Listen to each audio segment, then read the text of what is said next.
Then, without further ado, allow us to begin. Last, we left off. You all found yourselves meeting with the Lily of the Valley. Not just any Lily of the Valley, but the original Lily of the Valley, Felicity Arnauta, the first warlock of Teori. Along with Aspai Stardreamer, a man who is of questionable origin and even more questionable morals. These two, working together, appear to be hosting this circus that has come to the city of Adoria City. When you met with them, however, they revealed that they were looking for something else from you all. Information about the hive mind created by Velnarunki Arnauta, Velicity's twin brother. The Illithid hive mind that Hellebore has a connection to. Aspai mentioned that the five of you seem to have some sort of destiny, and that your fates are tied to something stirring deep beneath the world, but that he does not know the specifics. And we ended with Felicity revealing that she bears a relic of her own. As she says, I did also kill my father. That's another thing I'm known for. Aspai gives her a sharp look, and you see almost immediately a look flash across her face, as she says, after he gave me the gift, as she glances down at the relic that she wears.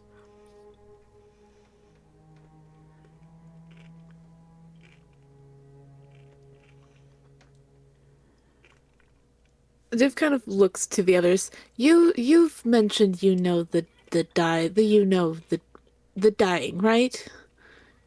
You know the dying? Or has a not so happy expression on her face now. Like that immediately caused a mood shift, and she's now kind of scowling. She just nods. Yeah, Helly says, yeah, we know the dying. Felicity sighs as she says, okay. Thought I fucked up for a second there. To be clear, Which side were you on? That's a complicated question. Technically, I served under... She pauses, trying to think for a moment. Dele's army, but 5 years before the end of the war, I founded the Survivors Glade, and we weren't on either particular side, helping whoever we could. She nods towards Aspai, who says, humble servant of Nola, at your service.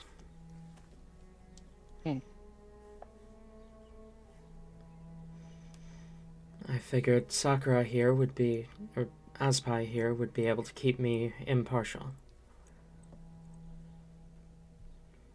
Ellie does kind of like lean in. She's caught Felicity in a trap. There's no good answer to this. As she says, so my mother gave you power and then you didn't use it to fight that side of the war? Your mother gave me power because I was there when she fell. I helped bring her to Oxum.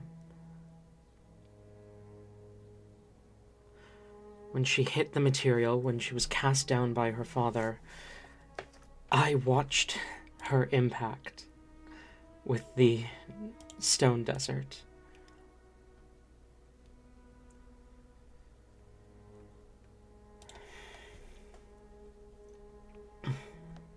Our relationship was more personal than political. Hmm.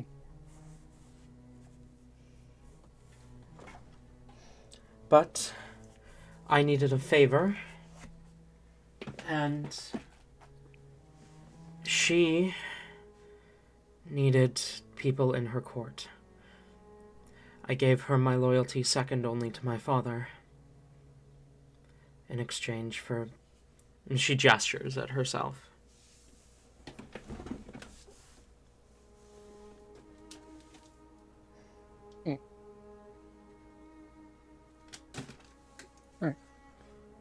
So your gift, that was a self-sacrifice. You can see a pained expression on her face as she nods. He was dead either way. He came to me 5 years before then, asking me that if anything should happen, I should claim his body, make sure it doesn't fall into the hands of those who would use it for the wrong reasons. I suspect his brothers and father and sisters all did the same as well. Or else I don't imagine Mordem would have gotten his hands on that scythe, or Nola on that dagger, Prado on that shield. Must have been a failsafe from Malcertus after they realized what could be done with the corpse of a body, of a god.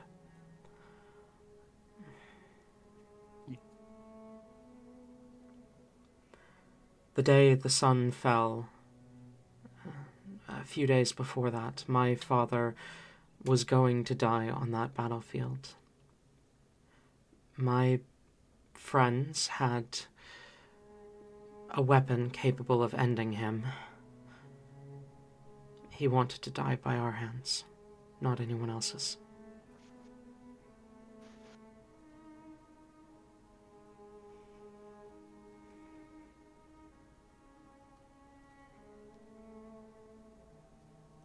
Elibor's face finally kind of softens, and she nods.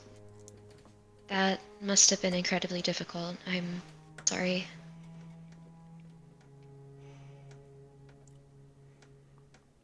It's been a long time.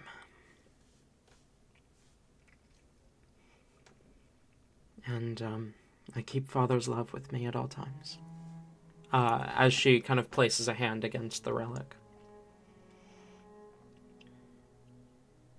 And then we'll close the cloak around her.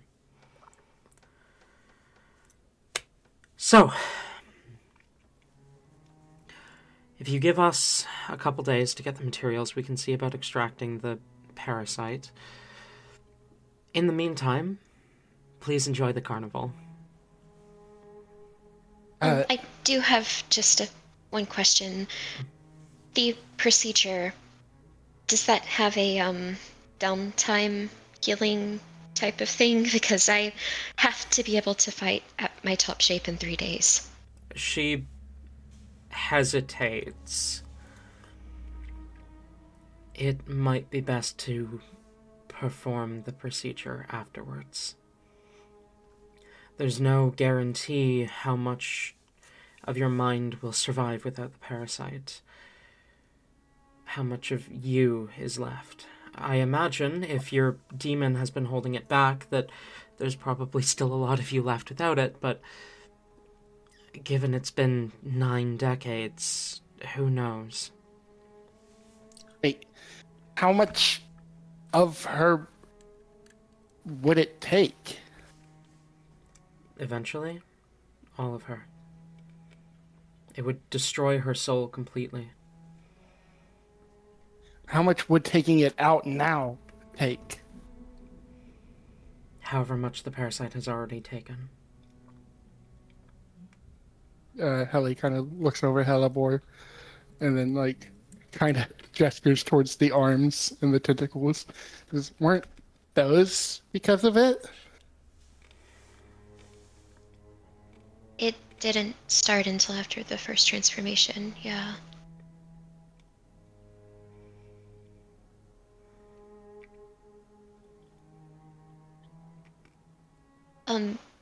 What do you have to do? I know you mentioned that there was another way that, like, you know, involves removing my eyes or whatever. What's this other way? What does this entail? It entails...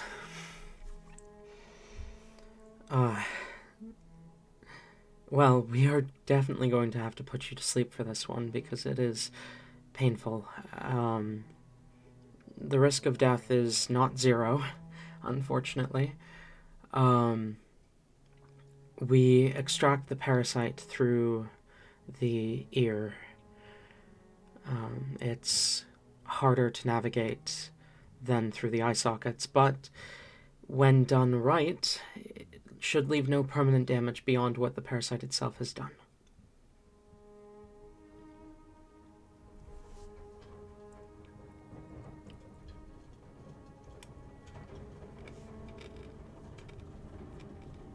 Okay. I mean, if you're sure it needs to be done eventually, then, I mean, I can't say I don't exactly want it out.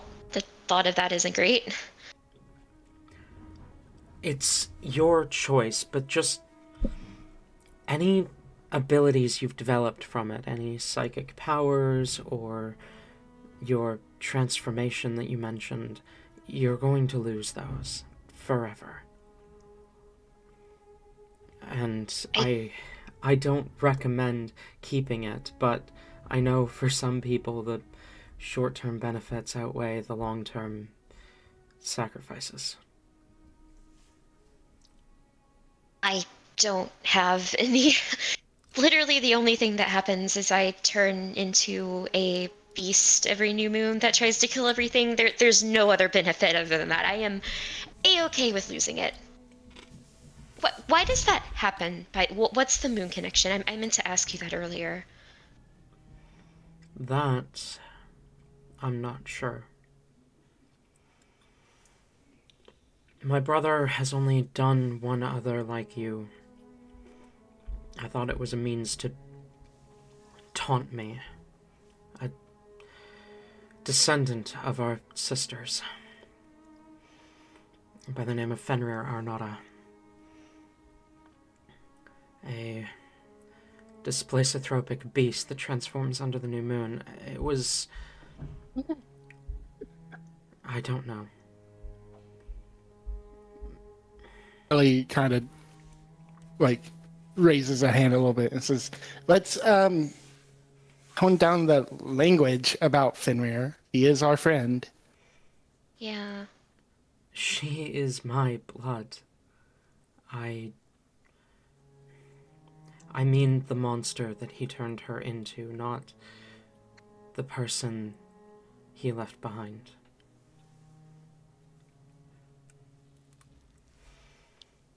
I don't think she's a monster even now.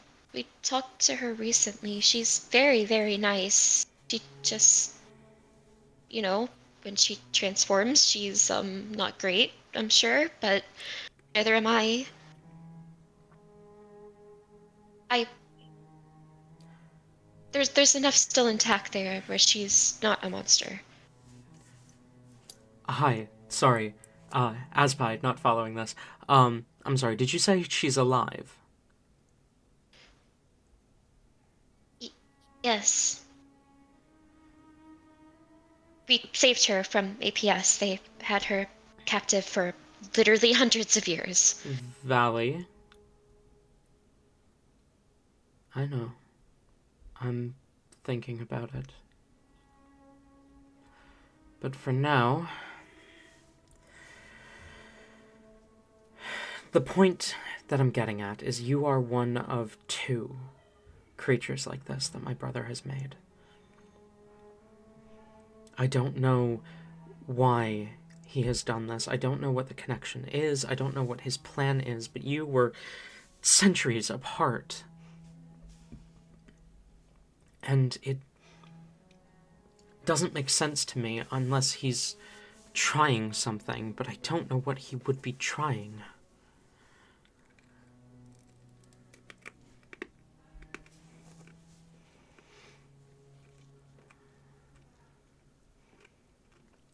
That would be a question you'd have to ask him directly. And I can't promise he'd give you a straight answer. He's really good at guessing what you want to hear. It's also just not straight. That's not in character. I just want to make a joke. Oh my god. You said if I tried to commune with him, he would know everything, right? I don't want to Through jeopardize the you. hive mind, he would know everything. If you speak to him face to face, he might not be able to read your mind, depending on how much your demon is protecting you. Oh, you mean like the brain? Well, Oh, sorry if that was insensitive. no, no more insensitive than my beast comment earlier. No, I mean, if you could speak directly to the elder brain, that it would be a very high risk. But any entity, any member of his hive mind that he takes direct control over, you can use to communicate to him with. Azpai's spoken to him a few times throughout the years, just trying to talk some sense into him.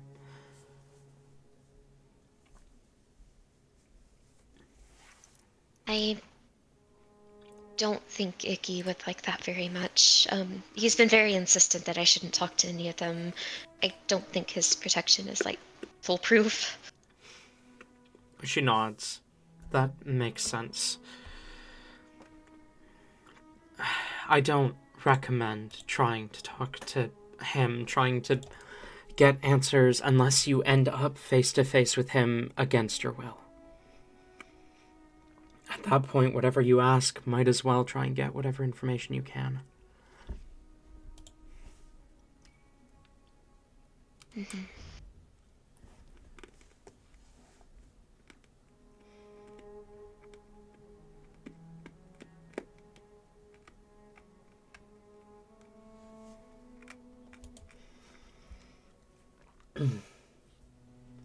Anything else?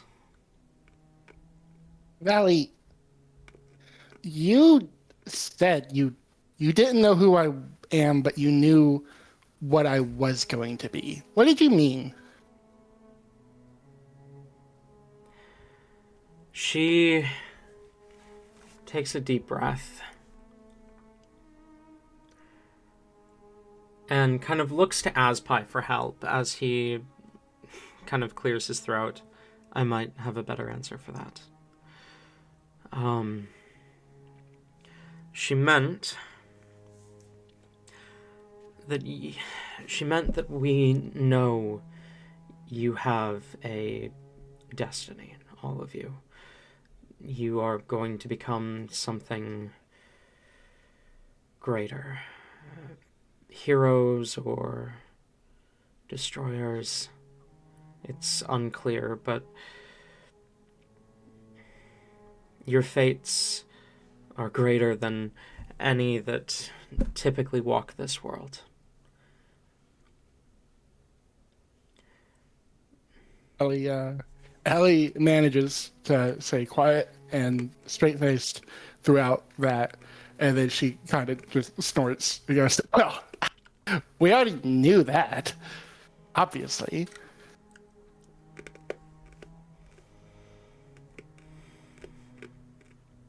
Okay, so, carnivore games then. Yes, I believe we are only a few hours away from opening. Perhaps you'd like to begin to enjoy the festivities early.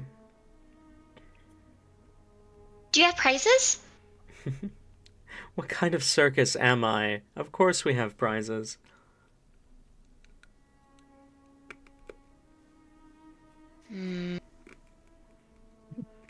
I've been to one before and it was pretty good. Do you have anything that can beat a giant stuffed owlbear? Hmm. Well, I suppose that depends on your taste, doesn't it?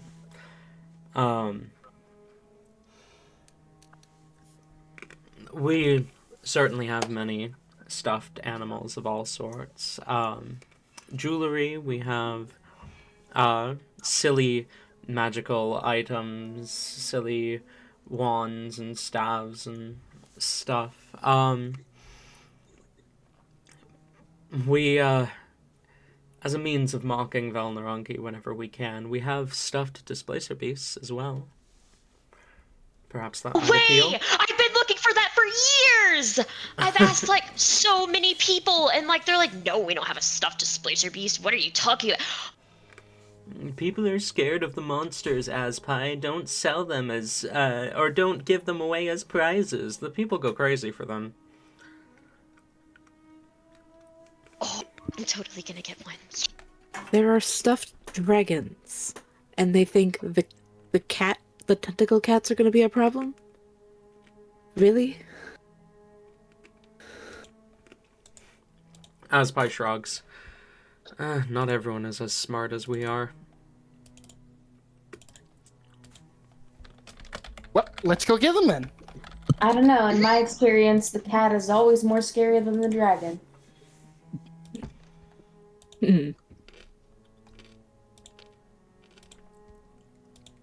Oliver just Rain. kind of, like, tucks her tail a little Oh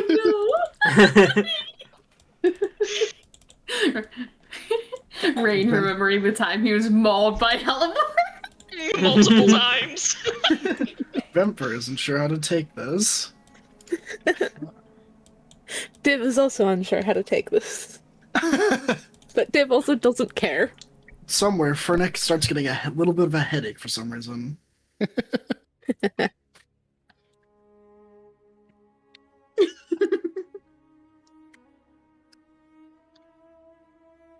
All right, game time. Game time. Time for game. All right. Rain would like to fireball the circus. Okay. Everyone Like to dies. I'd like to eat Aspa. You. He has Let's see him time. heal from this. Aspai regenerates in your stomach and you die. Well, Nah, I'd take it. I think I'd take there's no it. are different. you just pregnant with Aspai at that point? Hold on. Yup. No. This is no. Actually, you know what? I'm gonna stop this now.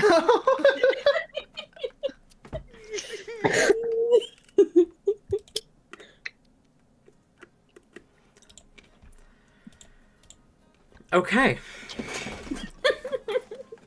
So, it's about 2 hours, give or take, between now and the official opening. You've been welcome to participate early if you so wish, but not everything has been fully set up.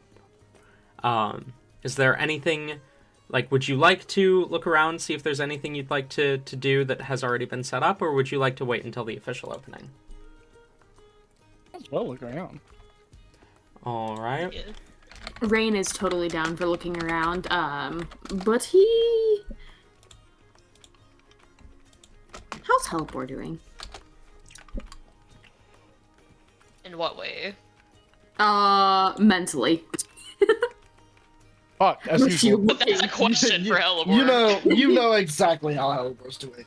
You don't need to be doing all that. Her best to ignore the fact that she has confirmation that there is a, like, giant fucking parasitic worm in her skull now. she's doing her best life to ignore that. Perfect Excited. She's distraction time happy. it This is a great place. A great place where nothing can go wrong. Mm-hmm. Absolutely nothing. Explosions rock the carnival. Fuck, we forgot to knock on wood. Who is this we you speak of? I don't know. Plurals have been a thing. That was almost a sentence I said out loud. Moving on.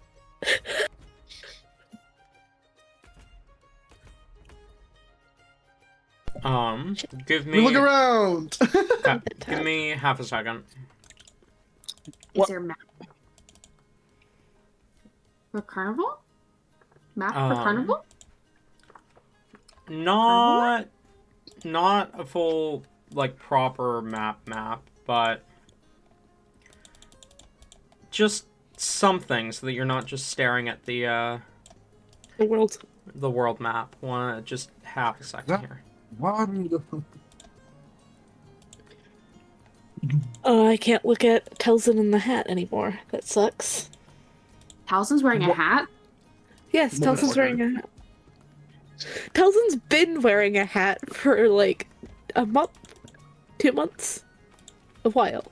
Who do you think drew the hat staring at Ayla? I did not know that. Me. I did. I was bored.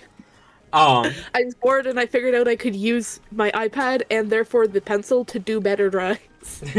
Oh, I don't like this. I'm seeing things in the balloons, guys. What? Why is Yoda there? Why is Yoda? Why is Lucas there?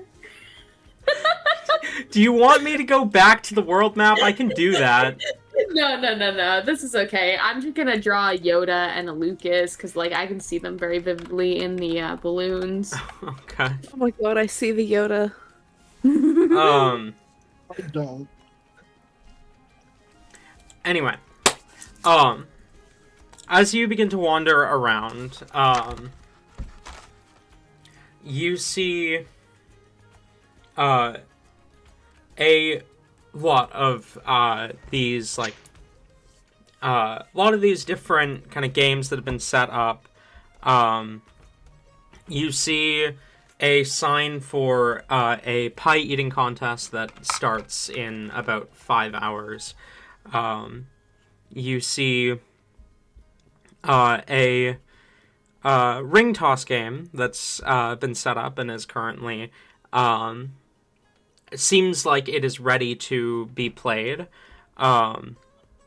There's a carny who has kind of 3 shells in front of him and is currently in the midst of practicing shuffling them a bit. You see a small fencing arena that's been set up. There's a area of the carnival that's set up for some sort of chariot race of some sort, though is not ready yet. You see a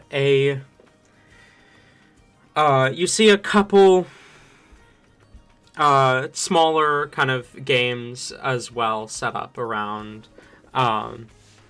But at the moment, it's just you and the park operators. Is there anything you would like to do?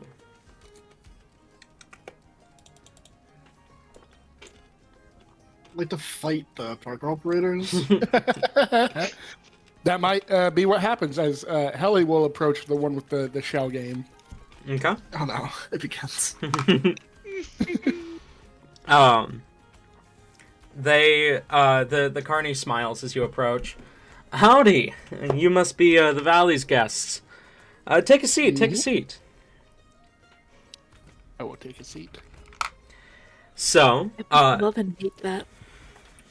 you both love and hate what?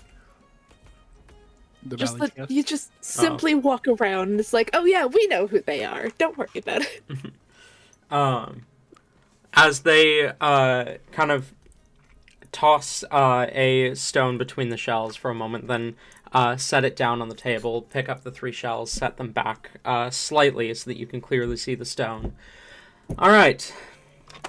So, the way this game works is if you just put down a copper piece, or you can choose to up the ante to 4, you just gotta follow the rock across the shells, and if you can tell me at the end where the rock is, where the stone is, you get a few carnival tickets, and you can exchange those for prizes, or you can save them up for bigger prizes.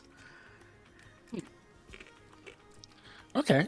And I'll look towards Philly, who is invisible, and just gesture towards the table for him to put the copper pieces down. Just You. fucking spawn on the table. How many What? are how many are you setting down? 1 or 4? 4. Okay. Go big. You see 4 copper pieces appear on the table. Of course, you know that it was Philly, but the rest of you just see 4 copper pieces appear on the table, and the carney looks like slightly taken aback, but not like overly shocked, as he nods and says, "All right, going big." As he begins to shuffle around the shells, he sets them on top of the rock and begins to shuffle them around, circling round and round. Roll a perception check for me. Excellent. Oh my god, so good. What's my perception? 2. A 2. Oh Oh.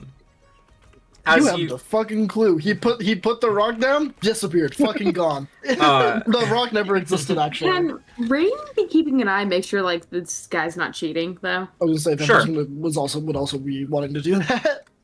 you guys can both roll perception checks to make sure he's not cheating if you'd like. Can I argue advantage because Rain's like I don't know. Rain's like used to sleight of hand tricks. You know? Because like I don't know.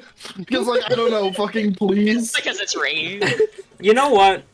I'll allow it because So, this feels you like know. the exact kind of scam Rain would have pulled before. Exactly. Yeah. So take it with advantage. Oh, fucking take that.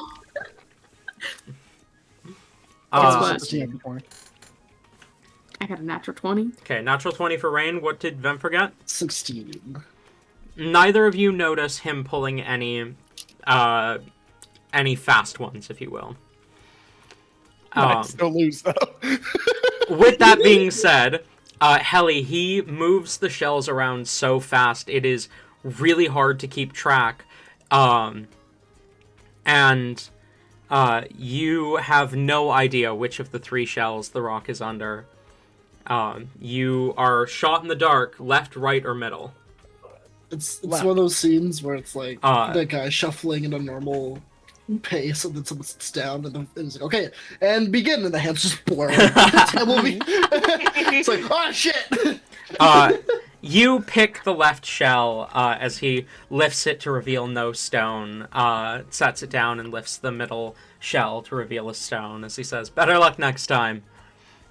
I glare at Philly to put 4 more down. Philly sets down 4 more copper coins, and the man smiles and begins to shuffle once again. Go ahead and roll another perception check.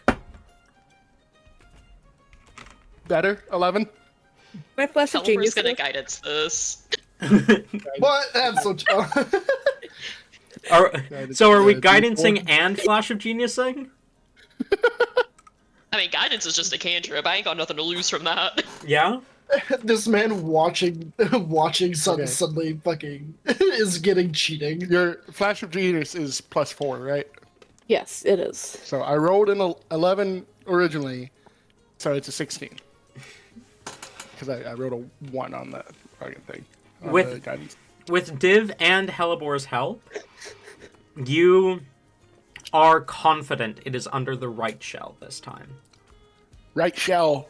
He lifts the right shell, revealing a rock, and he smiles and will count out 12 tickets and hand them to you. Helly, unawares that it was only others' guidance that helped her win. No, I just needed 1 round to get used to it. All right. Philly, Sets down. Okay. Roll another perception check. Don't get too lost in the sauce, sister. That is telepathically. that is. We do another guidance. Another guidance. Okay. Yes. With another guidance, that is. Hold on. Is it fucking hailing outside? That is an 18 with guidance. It sounds like you've got our hailstorm now, Tate. It's fucking hailing outside. Guys, I'm supposed to be getting the hail as well tonight. It's dry here now, Tate, so... It was sunny when you said it was pouring. It was like not a fucking cloud in the sky. Enjoy our hail, bitch! I looked away for like 5 seconds. It was sunny. I looked back and it's fucking hailing. No, that's exactly what happened to me at work today. That's really funny. Anyway. You guys don't get tornadoes? Wild. No, we just get insane amounts of rain. And flooding. Flooding rain's all pretty the cool, time. though, so, you know. Anyway, Helly, 18? 18. As you follow the shuffling of the shells, now getting a little more used to the speed, you are confident it is under the left shell. Left shell. He lifts the left shell, revealing a rock, and will set them back down, count out another 12 tickets for you. Well, Helly just goes to stand up and says, "All right, well, this game's too easy." Hold on. Can I try? By all means. Oh, hold on. I would like to try this against my companion, if you will. Oh. Okay. He'll gesture for you to take the shells. Rain is going to sit. You don't have any tickets to give me, Rain, so... No. I don't have any tickets. But what I do have is bragging rights over who can beat the other. An ego play, I see. Is the angel and devil on Helly's shoulder, and the angel's like, "You gain nothing from this," and the devil's like, "He's right though." Fuck him up! Fuck him up! Your pride to lose from this, Helly. Helly will sit back down and temple her fingers. And Okay, and Rain will be cheating? Okay. I was about to ask you to DM me whether or not you were planning to cheat, but that works too. No, Rain is cheating. Okay, go ahead and roll a sleight of hand check, and Helly, roll a perception check. I'm thinking of all those scenes now where... Perception, expecting Rain to cheat. I'm just imagining now Rain doing the fucking, like, sneaky, like, slip, using the momentum of the cup to move the rock into another cup and just keep going. Mm-hmm. I will know. Rain got a 21, and if I don't have guidance / flash of genius, I literally cannot beat that. So Oh my god! I mean, I got a 14. Can I have div like perception to see if Rain is cheating? Sure. I hope everyone notices Rain's cheating. Yeah, I'm gonna do the same. Go ahead. Wait, no, I literally can't. The highest I can get is a 20. Damn, the sisters are blind. This They're not used to the sun.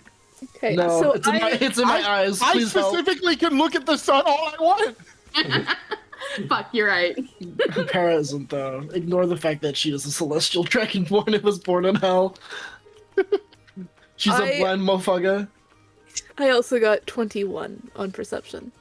Meets it, beats it. You do notice Rain's knock the rock from one shell to another. Hellebore, are you rolling? I rolled a natural 1. I'm gonna say she could not fathom that Rain could ever cheat. Are you guidancing Helly? I still wouldn't be able to beat it. Yeah, I also don't think she is because like she wants to like completely let this be. Yeah, like let him do this. She wouldn't cheat. Okay. So Div just starts shaking their head, like kind of slowly staring directly at Rain. Rain has a shit ass. Div just looks him dead in the eyes and just starts shaking their head behind Helly, so everyone else but Helly would be able to see it right now. But just like, I know what you did. Rain knows. Helly. Telepathically to Div, so he cheated. Yes. Helly. Assuming that's what yeah, telepathically, you have no way to respond. You are confident the rock is in the left shell.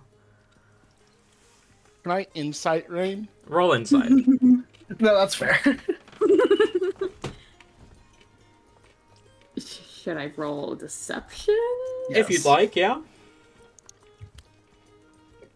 Well, Bad news, friend. Oh Yeah, my god. I got a 9. So Why am I rolling good on this shit? What That's so funny. That's so funny. Welcome to the bullshit corner. No, it's like I was just complaining like a couple sessions ago about how bullshit my bad luck has been lately. So, Helly is now confident that she knows where it is, and confident that Rain isn't cheating. So, Helly kind of rolls her eyes and goes, "Are you taking it easy on me?" And then she'll turn over the left one, and not there, I assume. There is no rock there. Like, she will put a hand there, thinking that Rain must have turned it invisible. Rain, which rock is it under? The right or middle? The middle. Rain will move the middle one. What the? Again. Again. Go ahead. Suppose. Perception and sleight of hand. Okay, wait, hold on. This is important. Does Helly have any of the charges? Oh my god. Oh my god. That's so good. I rolled a natural 1. So. Jesus Christ. Oh, you rolled a natural 2! Wait, what? You rolled a natural 2! Yeah, but you have a higher bonus. You have a what is that? Plus 11? Yep. Yeah, I have a plus 0. So, Everyone is confident range. Everyone notices range. I mean, Vemfer and Hellebore, if you guys want to roll perception Yeah. to spot him cheating, go ahead. I think And we're Div. now.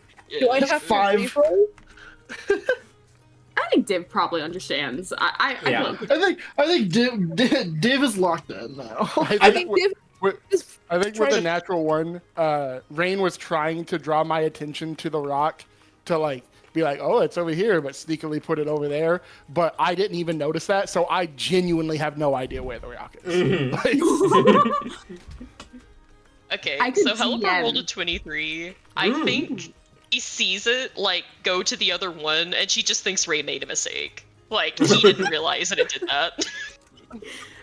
okay. So because Tabby, you rolled so poorly, I'm gonna message Talon which one it is in. Okay. Okay. And Helly, just go ahead and pick left, right, or middle. right. Rain lifts the right shell, and there is nothing underneath. Rain will lift the middle one and just be like, "Well, I guess that was best Again? of 3. Do you want to go best of 5? I suppose." I'm gonna look to the guy running the show and be like, I apologize for them. They're very competitive. Technically, the fair hasn't started. We're not interfering. No, I'm very aware. I'm just saying he was practicing. So He Speaking kind of of. which, has this guy noticed that Rain's cheating? That's a good question. Has he? Yes, he has. He's not saying anything. He just kind of raises his Casually hands. rage baiting your friend, as you do. Rain's the best rage baiter, though. Let's be real. it's so much As fun. as Vemfer apologizes, he just kind of raises his hands and says, "I wasn't doing anything till we opened anyway." Fair Alright. enough. It looked like you were practicing, so I wasn't sure if you were actually interrupting you. I mean, I was practicing, but it's not a skill that needs to be practiced all the time.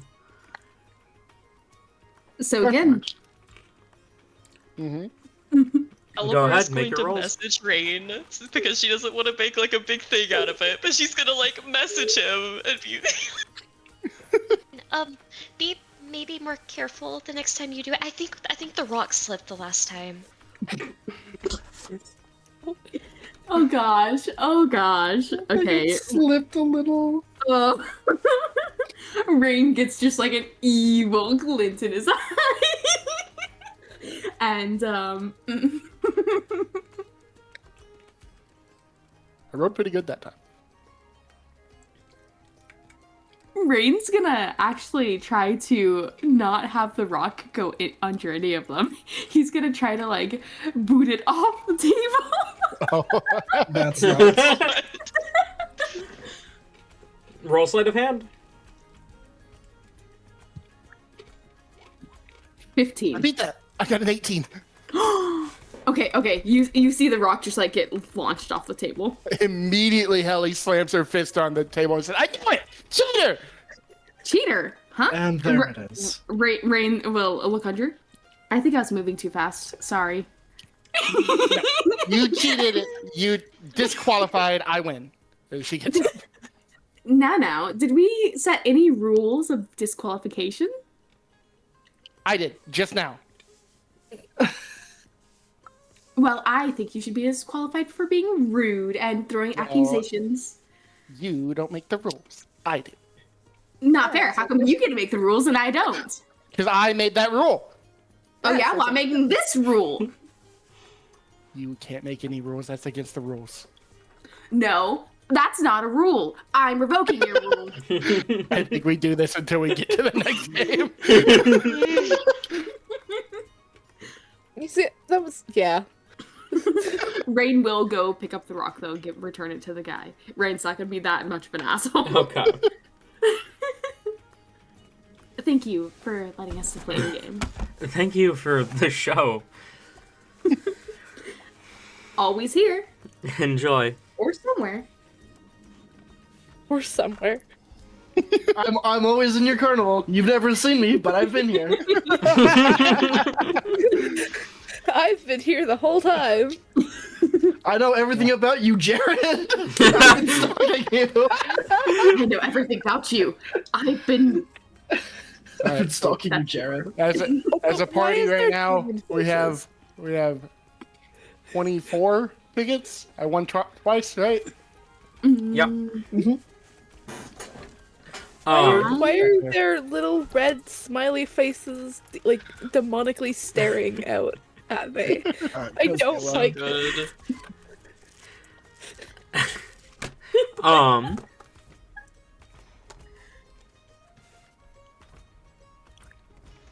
Okay. So, as you wander off,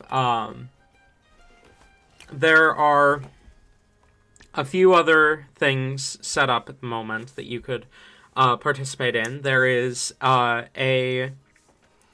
one second. I agree. Yeah. There's a game called Crown and Anchor that's going on at the moment. You can see there's a few carnival staff, like 2 security guards, both kind of placing bets on a series of dice rolls. There's another game in the same kind of area where you can see a couple other staff members placing bets on another set of dice rolls. There's a game off in one corner of Pin the Tail on the Dragon that's going on. And at the moment, that seems to be mostly it. There is the fencing arena that you might be able to use, but it doesn't seem like that's like a specific competition yet.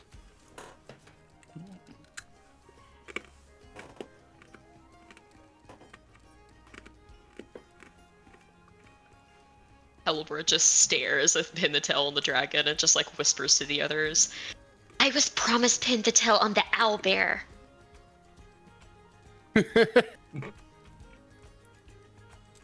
Well, let's go see if they have that then. I will approach the Pin the Tail on the Dragon. As you approach, you see the Carney at the board is currently wiping it down with a wet cloth, you see a dragon, a collection of dragon tail pins set off to one side. And as you approach, he smiles and gives you a wave. Aye, welcome! How can I help you? You have a dragon here? Do you have an owlbear one? Aye, we have a few boards. Give me a moment. You see he steps behind the dragon board, and you hear some shuffling. Ah, here it is! And he pulls out a owlbear board, and will kind of shift it around so that the owlbear board is set up, and he kind of leans the dragon board off to the side. He then grabs a stack of owlbear tails, and will swap out the dragon tails. We usually cycle them each hour so that, you know, returning players can have a little bit of a different experience.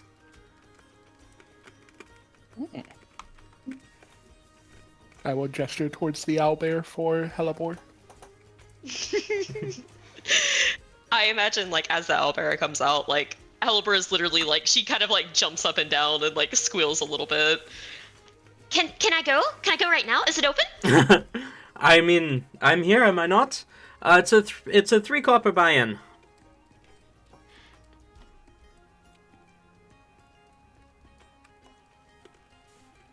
Does Hellebore money? Hellebore Does money. Yeah. That's hella more money. She'll quickly dig out 3 copper and hand it over. He'll take the 3 copper coins. Alright. So, here's how this works. You're going to take this, and he'll hand you a tail pin. She'll take it. You're going to close your eyes, and I'm going to spin you around 5 times, and then line you up so you're facing the board. If you manage to get it right in the middle of the owlbear's butt, you will get 5 tickets for each copper spent, so 15 tickets. If you manage to get it on the owlbear, but not directly into that spot there, and it kind of points to, there's a little circle where the pin is meant to go in. If you manage to get it on the owlbear, but not on the direct spot, you'll earn 3 tickets per copper spent, and if you get it on the edge, you'll get 1 ticket per copper spent. So you're walking away with tickets no matter what. Ooh, a win-win! Don't worry, though, I'm very familiar with owlbear butts. What a sentence. He smiles and then will pull out a blindfold. We'll tie it around your head if there is no protest. Sure. And he will then spin you around 5 times. And I need 2 rolls from you. Roll number 1 is a Constitution saving throw.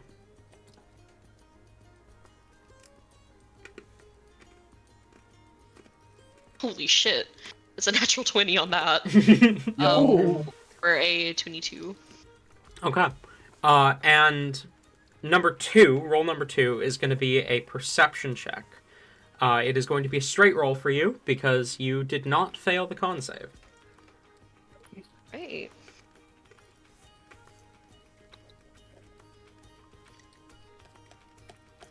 Do. 22. Alright. You manage to avoid getting dizzy after all that spinning. And as he faces you towards the board, he lets go and you wander forward and use your intricate knowledge of owlbear butts to pin the tail. And the rest of you watch as she pins it directly in the, well, not bullseye, but you know. In the butthole. Directly where it goes. It doesn't go in the butthole. Hold on. You watch as Hellebore perfectly pegs the owlbear. She nails the anatomy. She nails the anatomy. What a sentence. As you pull your blindfold off, you see that you've got it perfect, and the carny kind of gives you a clap and smiles. Well done, well done. And he'll count out 15 tickets for you and hand them to you. You guys should try. Okay. How many? You put down 3 copper. 3 right? copper, yeah. Yeah, I'll put down 3 copper. All right. He hands you a tail. He blindfolds you and spins you round 5 times. Roll me a con save.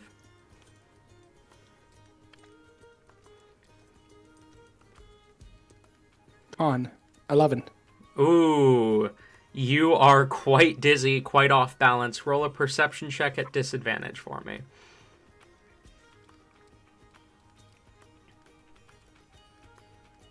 That's still pretty good. I rolled an 18 and a 19, so a total of 18. 18. Despite being dizzy, and despite your lower perception, you manage to just barely also pin the tail directly where it goes. As you step back, the Carney smiles and gives you a round of applause. Sorry. As I step back, I stumble a bit. I'm so dizzy. He counts out 15 tickets and hands them to you. Congratulations! Too easy. My turn! Rain will step up and like pull out 3 copper. He will You're take down, Helly. He will take the copper, hand you a tail pin, tie the blindfold around you, and spin you 5 times. Roll a Constitution saving throw. See, God, can I also roll a performance because I want Rain to spin so hard he falls on his ass. Sure. But he wants to make it look natural. You are spinned. Somehow, still, you ascend your velocity. Roll a Okay, performance check. Go ahead. And I will also roll Icon. Oh no. 13 on performance. Okay. Fuck, why couldn't those rolls be reversed? 21 on the con. Okay. Does anyone want to roll insight on Rain's performance check? Sure. Yeah, Why sure. not? Why not? Fucking Oh, over no. rain? Why not? Let's see. 19. Rain's up to the sillies again. Our classic rain. What is the bonus? Insight. 17. Rain's up to the sillies again. Woohoo! Rain, you manage to not get dizzy, but you do plant yourself flat on your ass as he stops spinning and tries to align you. You, like, whoa, and fall to the ground, and he kind of chuckles and kind of places a hand against your forearm so that you can grab his arm to pull, so that he can pull you up. Rain will stand up a bit wobbly on his, fucking platform boots. But I keep forgetting he's wearing those. I always forget. I've come to a realization a lot of people do, so I'm gonna have to bring it up in reference a lot more. The part of this is design. The Carney will adjust you so that you are facing directly towards the board, and we'll let go. Go ahead and roll a perception check. Straight roll because you are not dizzy.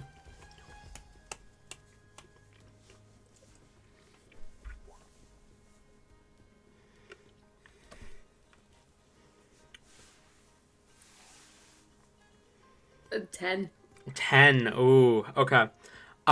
He spins you round, and round and round, and lines you up so you're facing the board after you fall on your ass, and you stumble forward, and you play it up maybe a bit too much as you lose track of where you're at, and you all watch as Rain plants the tail beside the owlbear on the board.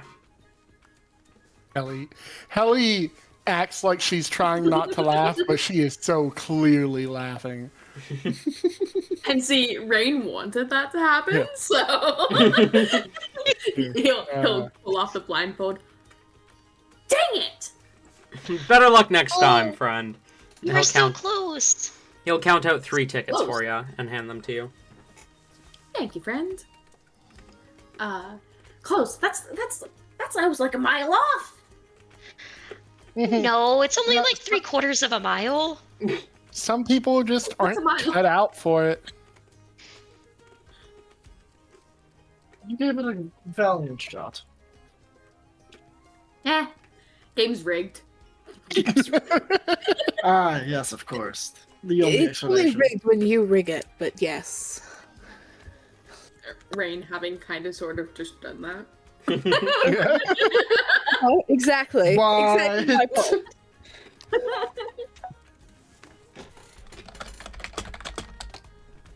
Well, Div, Bemper, would either of you like a round?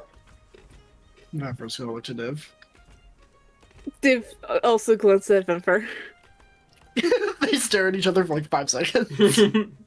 I mean, sure. I can. Rain will pay. Rain Hell pays? Oh. Mhm. Come. Oh, okay. I mean, yeah, Div starts like digging their bag, and then it's like, oh, okay, thank you. 3 copper, right? Alright, Div, you are handed a tail pin, you are blindfolded, you are spun around, roll a con save. Yay! Let's make a fool of ourselves.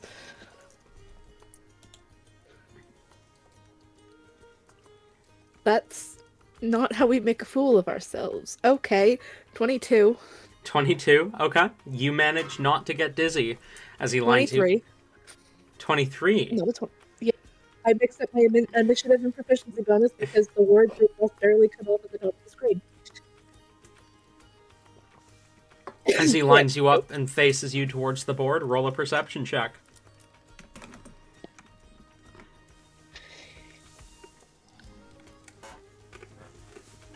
12. Okay. As he lines you up and you make your way forward, you all watch as Div approaches and pins the tail on the owlbear's left butt cheek. As you pull off the blindfold, you have pinned it on the owlbear, but not quite as accurately as Helly and Hellebore did. The Carney gives you a polite clap and says, well done, and counts out 9 tickets for you. Div will take and go, well, that was actually significantly better than I thought it was going to be. Thought I was going to do... You did good. Thank you.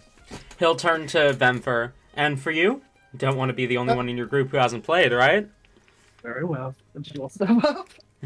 Rain will pay for Vemper as well. Okay. Same thing. He will hand you a tail pin. He'll tie the blindfold around you. And he'll spin you around 1, 2, 3, 4, 5 times. Roll a con save. On save. Soft 20. Okay. You manage not to get dizzy as he lines you up and faces you. And this is where it all falls apart. And faces you towards the board. Roll a perception check. 5. 5. Unfortunately, not enough. As you stumble towards the board, you almost miss the board completely, but feeling that you have definitely, your hand is going a bit too far, you adjust over and manage to pin it on the board. But even correcting towards what you believe to be the center of the board, you've gone too high and pinned it over the owlbear. Yeesh. As he, the Carney gives you a polite clap as he says, nice try, maybe next time, and he counts out 3 tickets for you as well. She'll take them and give like a thank you god. I know you said nod, but I genuinely, for a second, heard you say, thank you, God. And I'm like, Thank you god. Looks this man in the eyes. Thank you god.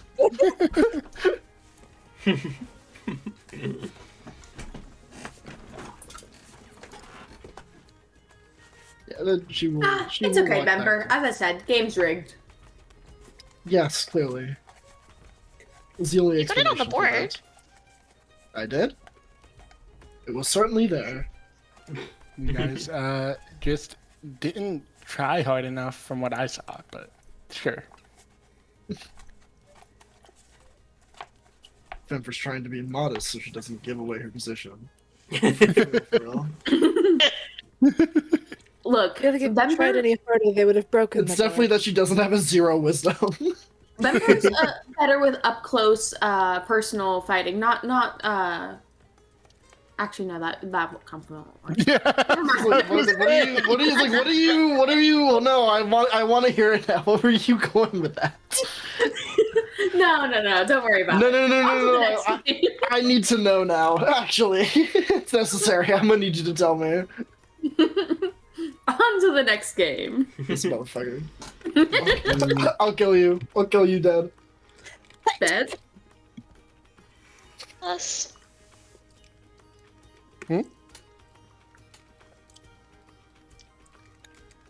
Tori, what was that? Oh, I said bless. It sounded like someone sneezed. Oh, Oh, thank you. Yeah, that was me. Okay.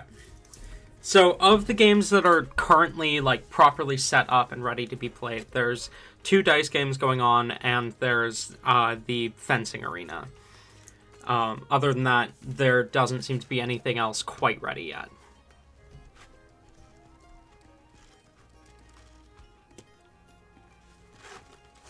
all right. Good dice game it is, I guess. Okay. Looks like it. Maybe Oh. we throw Vimper in the fencing arena later after the dice game. There are 2 different dice games. There is a game called Crown and Anchor, and there's a game called Moondancer's Favor. Crown and Anchor, there's a small board with 6 numbered tiles that people are placing copper coins into before the dice are rolled. And for Moondancer's Favor, you see there's 2 people setting down a few copper coins before dice are rolled, and or before they then roll the number, or like roll the dice. Sorry. If you want to watch a little bit before you pick which game you'd like to play, you can, or you can just pick one and go in blind.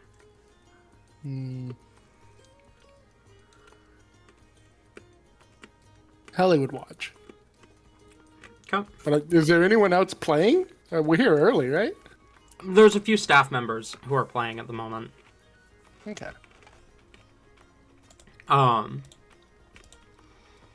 You see, at the crown and anchor table, there are 3 6-sided dice that are being rolled by the person who's running the game, and you see, as they roll out the 3 dice, when one comes up with a number that's been bet on, they place 3 tickets for each copper coin that's been bet on that square. When 2 come up, they place 6 tickets, and for 3, they place 9 tickets. For each amount of that number that comes up on the 3 6-sided dice. Anyone else seems to lose their money as it's taken by the carnival and they win nothing in turn. For the other game, Moondancer's Favor,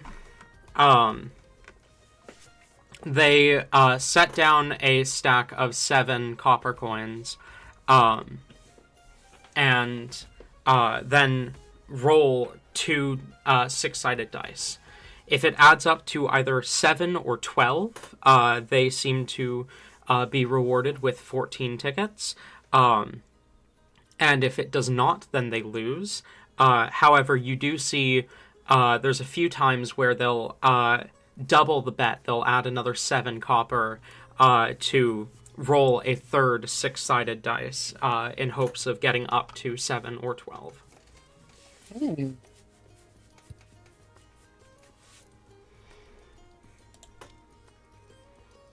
I mean, if no one else is interested in it, I would try that second one. Okay. Oh yeah. As you sit, you see the Harangon running the game smiles and says, "We have a new competitor. Welcome, welcome. You must be one of the Valley's visitors." Mm-hmm. Buy-in is 7 copper. Sorry, I usually play at higher wealth establishments than this. Buy-in is 7 copper. You roll 2 6-sided dice, trying to get either a 7 or a 12. You can choose to double the bet to roll a third d6, either before or after you have already rolled the first 2. If you get a 7 or 12, the payout is twice the tickets of the copper that you put in. And if you do not, unfortunately, your money is lost. Okay.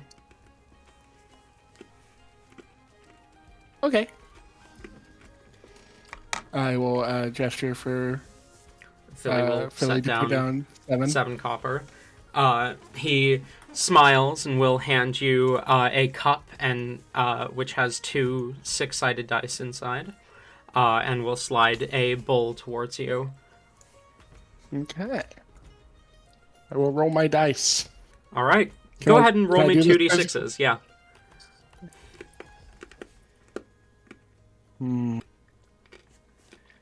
I rolled a 4. Ellie will gesture for 7 more copper down for that third dice. Okay. Philly will set down another 7 copper.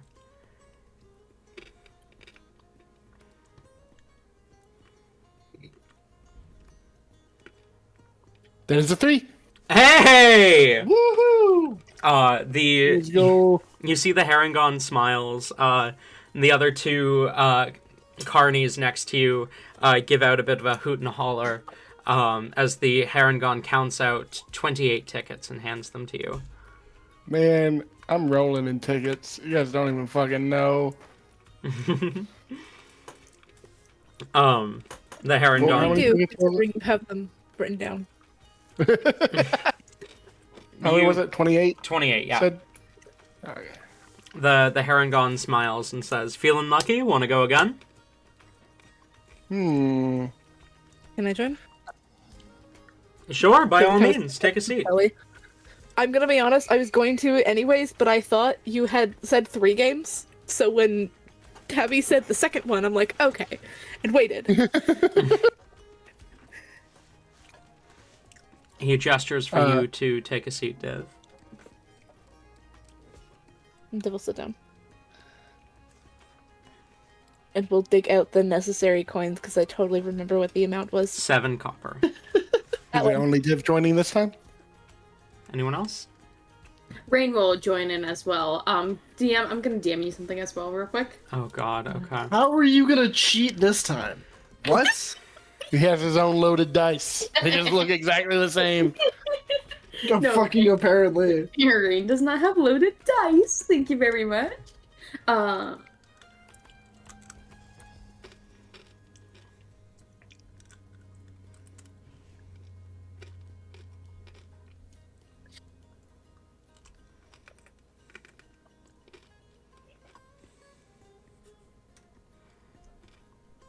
Oh god.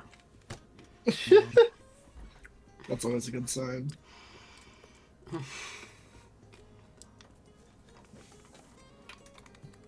Oh. Roll perception. Okay. And we'll come back to that later. We'll start with you, Div. You set down 7 copper. He'll slide the dice in the cup to you and the bowl. Go ahead and roll me 2d6. It's a 3 and a 2. Okay. That's a 5.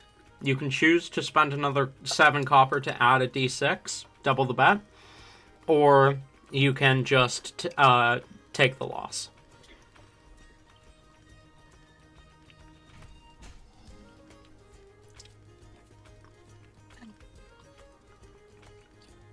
They're going to double the bet. Okay. Because, fuck it, why not? Roll 1 more d6. You're looking for a 2. That's a 1. Oh. The Harangon kind of winces. Ooh, unfortunate. He'll take the copper from in front of you and slide it into a small container behind him. Are you wanting matching? I'm sorry, I was only half paying attention. I was looking at shit. You're wanting a total of 7 or 12.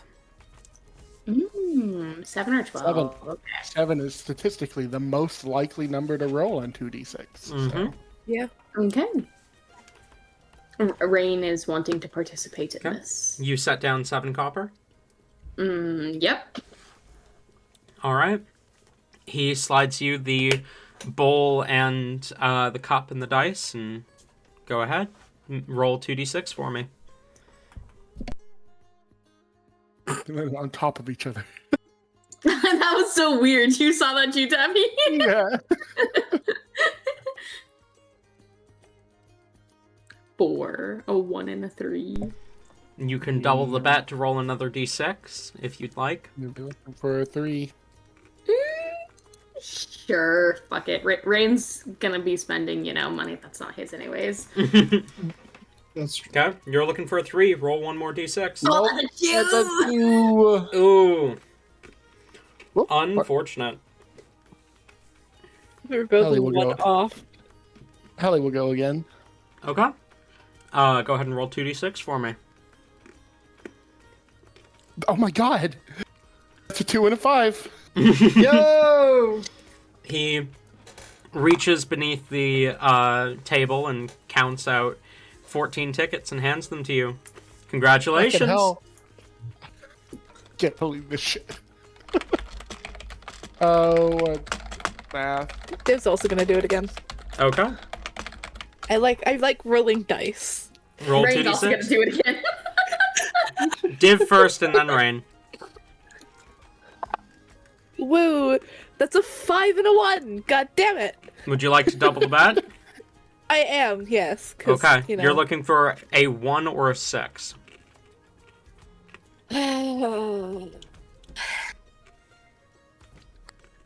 That's a 6. Hey! Oh!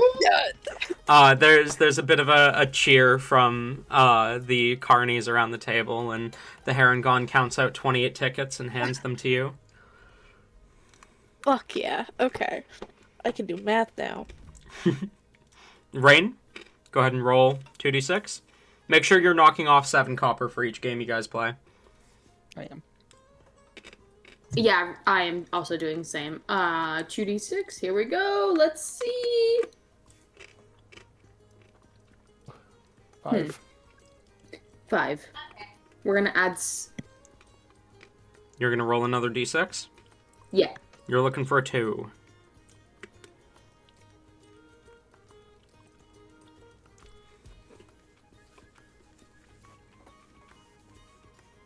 Damn! One off again! Damn! Rain keeps missing by 1. He glares at these Tragic. fucking dice. Hallie will look to Vimper and Hellebore and say, "This one's fun. You want to play?" Ah, sure. Why not? Sure. What the fuck was that accent? Vimper's trying not to be recognized. I see. Member's really trying as time progresses. Yeah, she'll sit down. Okay. You set down 7 copper. Yep. Go ahead and roll 2d6. 7.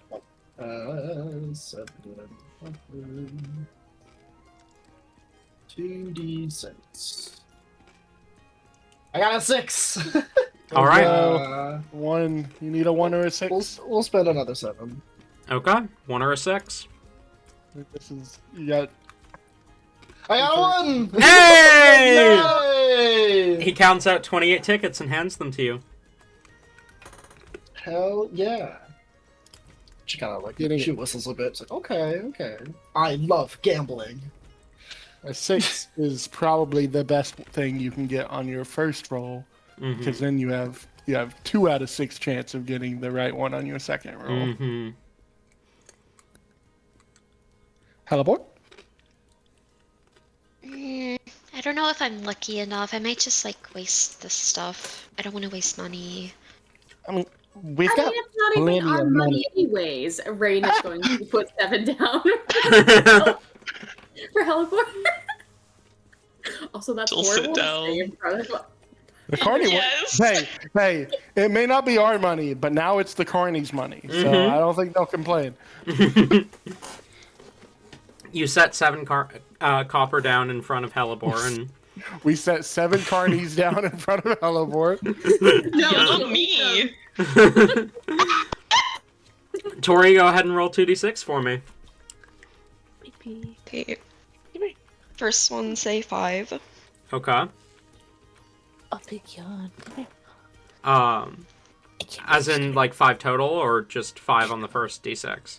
Oh wait, 2d6. Never mind. I'm an idiot. Total of 9. Okay.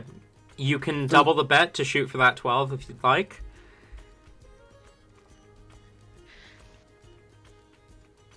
Everyone else is doing it. Yeah, we'll do it. Okay. You throw down Bandwagon. another 7 copper. Go ahead and roll another d6. You're shooting for a 3. That's a 6. Ooh. Unfortunate. Perhaps you'd like to try again? I really shouldn't know. Nah. The others are better at this kind of stuff, though. I don't know about that. But You saw how we can- poorly I was doing. Ellie, we can go play a game that you want to play. You don't have to play this one. Okay. I gotta save my money for whenever, like, you know, the plushie games open. Those are the ones that I'm going to spend every single anything on. I thought that was what the tickets were for. Was to get the plushies. Yeah. Yeah. I imagine. So, for this carnival specifically, at least, it's not that like certain games can give you certain plushies. It's you win tickets and then you can exchange them for prizes of your It's choice. Chuck E. Cheese rules. Buddy, come here. Come here. Come here. Chuck E. Cheese. Sure, Computer. Chuck E. Cheese rules, if that's what you want to call it. That is in fact what I will be calling it. Come here. I can't reach you with a computer screen. Get over here. The newest Dungeons and Daddies, they talked about Chuck E. Cheese, and they told a story about like their grandpa that went to one for like a kid's birthday party, and they gave the manager like $20 as a tip, and it was like, this is for the rat. And the manager was like, he's a mouse actually.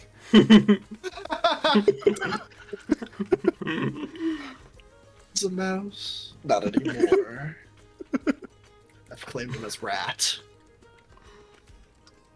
I guess to the other dice game then. Okay, to Crown and Anchor. Yeah. Vem's gonna do this one. Vem's gonna do this one a couple more times, then we'll catch up. Okay. Oh, okay. I think Div's also gonna stick here for a little bit. This was fun. Div and Vim are gonna bond over here. Okay. Let's start with those heading over to Crown and Anchor. And then we'll circle back here. So those of you who are moving on to the next game, you approach a table just as a couple of the security members are getting up from the table and going to their patrol stations. You see the kobold kind of perched on a high chair behind the table, kind of smiles at you as he says, "Welcome, welcome! Come." Ooh. As you approach the table, he gestures to the 6 boxes as he says, "Lay down as much copper as you'd like." As much as we'd like. Does it have to be copper? I get the feeling I should say no more than 30. Rain is putting a platinum piece back. Slowly slips it back into his bag. Fine. Pulls out 3 silver. From the Carney's perspective, 30 copper will appear. Okay. Or 3 silver. would probably be easier. Yeah, 3 silver. Okay. 3 silver is set down on... now the question is, where is that 3 silver set? On the box marked with a 1, on the box marked with a 2, with a 3, with a 4, with a 5, or with a 6. As the kobold continues. You can place your bets on whichever square you'd like, and you get, if you get 1 of the number that you bet coming up on the dice, then you get twice as many tickets as copper you put down. Or hang on. This currency you put down? Nope. Give me half a second. I'm trying to remember. Yeah, it's buffering. I believe I said it wrong earlier.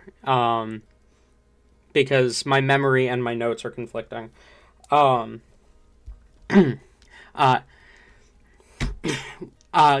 So you bet on one of the numbers, one of these 6 numbers. You see the 6 numbers here? 1, 2, 3, 4, 5, 6. You bet on one of those. And I roll 3 dice with 6 sides. And if the number that you bet on comes up, then you get the amount that you bet back in tickets for each time that number showed up. So if you bet on 1 and it's all 1s, then you get 3 times as many tickets as you placed copper on the 1. I will place 3 silver on the 2. Okay. The Well, this is kobold. one that we could bet at the same time, couldn't we? Mm-hmm. Ooh, Rain's gonna put 3 silver on 3. I thought you said Rain was staying behind at Moondancer's favor. Oh, no. I thought that was Div and Bimfer that That's was just staying different. behind. Yeah, Dib and Bimfer are having their alone time. Rain will loop back there later, don't worry. Oh, that says I do want to say, not do want to stay. Okay. Yeah. Rain, did you say you were putting down a bet? Yeah, Rain's gonna put down 30 on 3. On 3, okay. So, Lee when I ordered gas. I have 30 on 3. Go on. that is 2 3s and a 4. As he counts out Yeah, 60 tickets against for Tom. Rain. Oh Dib my again. god. Rain just got 60 tickets. Suck on that, Ellie. Congratulations! Ellie is still at over 80. Yeah. Did Hellebore not want in on this one? I was gonna, but you already rolled. Oh, It's fine. sorry. Sorry, you can get in on the next roll here. I will put 3 more on 2. Okay? 3 more on 3. Okay? Hellebore? We'll do 5, and she'll match the other ones. 3 silver. Okay, 3 silver on 5. Okay. So we got 2, 3, and 5 that I'm keeping an eye out. The kobold nods excitedly as he jingles the dice in hand, then tosses them on the table. That is 2 6s and a 3. So he counts out 30 tickets for Rain. Rain is like pumping his fist in the air. I back love gambling.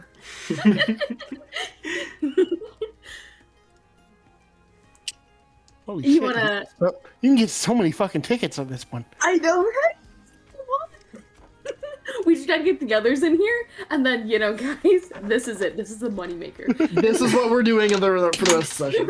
I mean, technically you get more tickets to a copper on the pin the tail one. That's true. Oh, we just have Hellebore go do that one a bunch then. You just Since he knows the asses very well. you just are allowed to put down so much more copper on this one. Mm-hmm. That's This one's a But quicker money phase. one's isn't faster. really a problem with us. So. Mhm.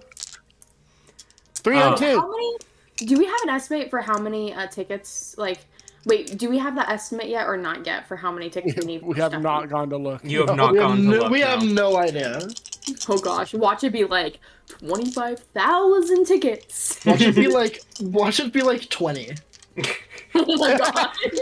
That'd be crazy. What should be a ridiculous amount of tickets, and then we, actually go and calculate how many we have, and we go, oh, we have like 4 times that. Never mind. It's gotta be at least how many players are there? 5. 5. We need at least 5 times that so we can each get a stuffy. That is very important. Okay, so Helly, are you betting again?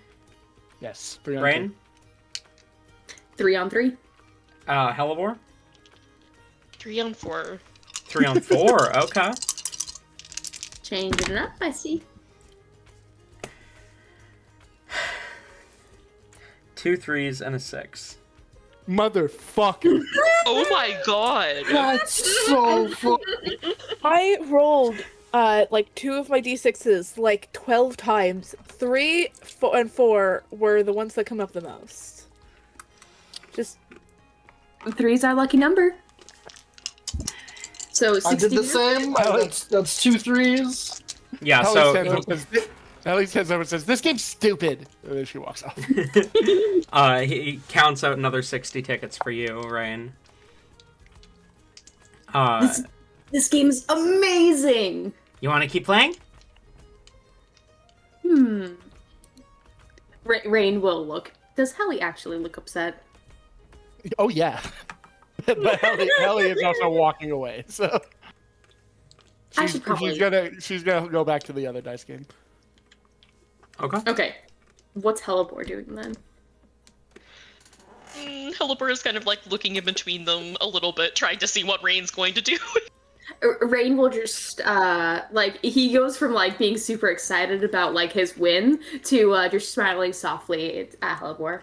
If you wanna catch up with Hellebore, I'll follow. With Helly, I'll follow. Okay. I don't want her to get too upset. Yeah, it's okay. I understand. Thank you for the games. We might be back again later. He waves and smiles. Have a good day! And you have a great day. And Rain will spin on his heel and follow along. We just gave that kobold a lot of money, actually. We did. But it's okay, because that barely put a dent in Rain's pocket. I've been rolling these fucking dice every single time throughout that entire conversation. I've rolled 3s every single time. yeah. Jesus Christ. I've rolled at least 1 3 every single time. Is everyone's dice loaded? Apparently. 3 Hold on, is I'm gonna just try it. my lucky number, so that's why I picked it. And that's See, I didn't get a 3. I got a 2. What the fuck? Okay, hold on. Let me roll 2. The other time I didn't get a 2 or a 3. So I got a 2. you got a 2. Yeah, I didn't get Fucking 3. Colin hates me. That's for this. My dice, maybe, but... I love how earlier I said that I rolled 2d6 like 12 times, and I kept getting 3 and 4. I don't think I've gotten 3 once, and I just rolled 3 of them now, like 7. I'm not getting 3s now. The curse has been lifted. Oh, there's a 3. Oh, there I got a 3. And 2 2s. Oh, there's another 3. All 3 of them are 3s. Okay, let's stop Meanwhile, this back at Moondancer's favor, Div and Vemper, you two are sat around the table. Indeed, we are. Div is playing again. Okay. Yeah, no, we go. We'll start with Div. 2d6. That is going to be a total of 8. It's a 6 and a 2. Do you want to double your bet? Yep. Okay. Looking for a 4. Nope. Ooh. It's a 1. Unfortunate. He'll shuffle the dice cup and bowl over to Vemper and... We go. Go ahead, roll 2d6. It's 2 4s. An 8, okay. Do you want to go again? See if you can get that third 4? Let's see if we can get that third 4. Let's go to that over there. And there's our third 4. Hey! Another Hey! 28 tickets for Vemper. As he counts out 28 tickets and hands them to you. Lovely, lovely. Div is playing again. I Okay. feel like at this point they're just kind of taking turns. Yeah, no, I exactly. The three of us are just hanging out now. Yep. As they like kind of rolling the dice again, they look over to Vimper. How are you doing here with everything, really? So they roll again, and that's gonna be 10. You want to shoot for that too? Yeah, because I'm me. I'm adapting, though it is a little tricky. It's not too different, though. Right, that is more than a 2. Unfortunate. So they hand the thing over to Vimper. 2d6, Vamper. 2d6 from Vimper. 3! Do you want to shoot for a 4? Yup. Okay. That's another 4. I'm getting different dice. This is bullshit. This So- should not be happening as many times as it is. I'm getting different fucking dice. I don't trust these suddenly. You hit the 7? Yup. All right. Counts out 28 tickets for you. Where the fuck are my dice? They're over here. One sec. You get lucky and you're like, no, I don't trust this. Where are the worst ones?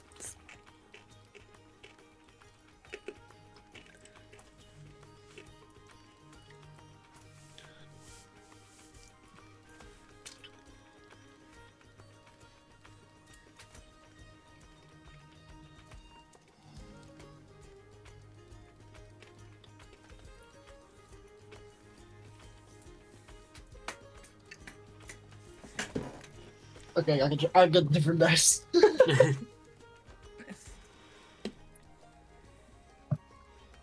Roll them. See if you sabotaged yourself enough. He counts out another 28 tickets for you and hands them to you. As you hear echoing from the other table, Helly's cry of frustration.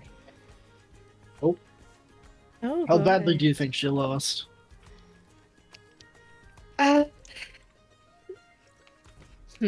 Judging by that, how long have they been over there? Definitely by a large margin compared to one of the other two.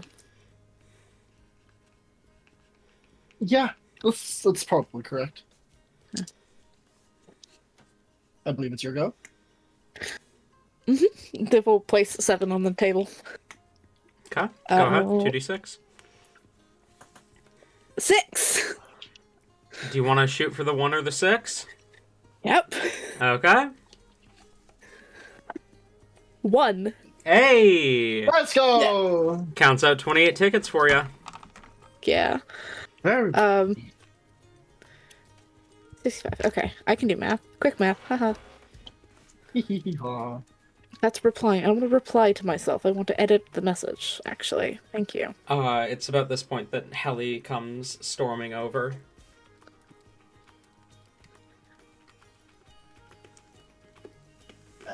Really places 7 copper on the table. This is how like them is rolling as that's a 7. Hey! 2 and a 5.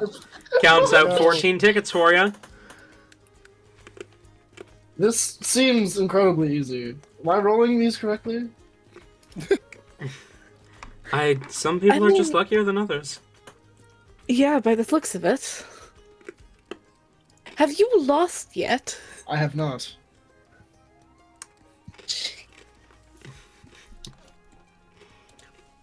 Ellie is, Everything okay, sister? Ellie is basically taking the dice from Vimper and rolling. Love it. Oh my god, that's a 7! Let's go! You She's so back. you receive 14 tickets from the Harangon. I'm fine. So, did things go well? Or Things went great. That wasn't your great scream. I don't know how much I believe that. this also isn't your... Dib, are you going? Yeah, Tim will be going. As they go, this also isn't a No, I'm just gonna say it. This isn't exactly a great attitude. So, are you sure great is the word you wanted to use? That's a 7. Hey, Oh my 14 God. tickets for Yay. you.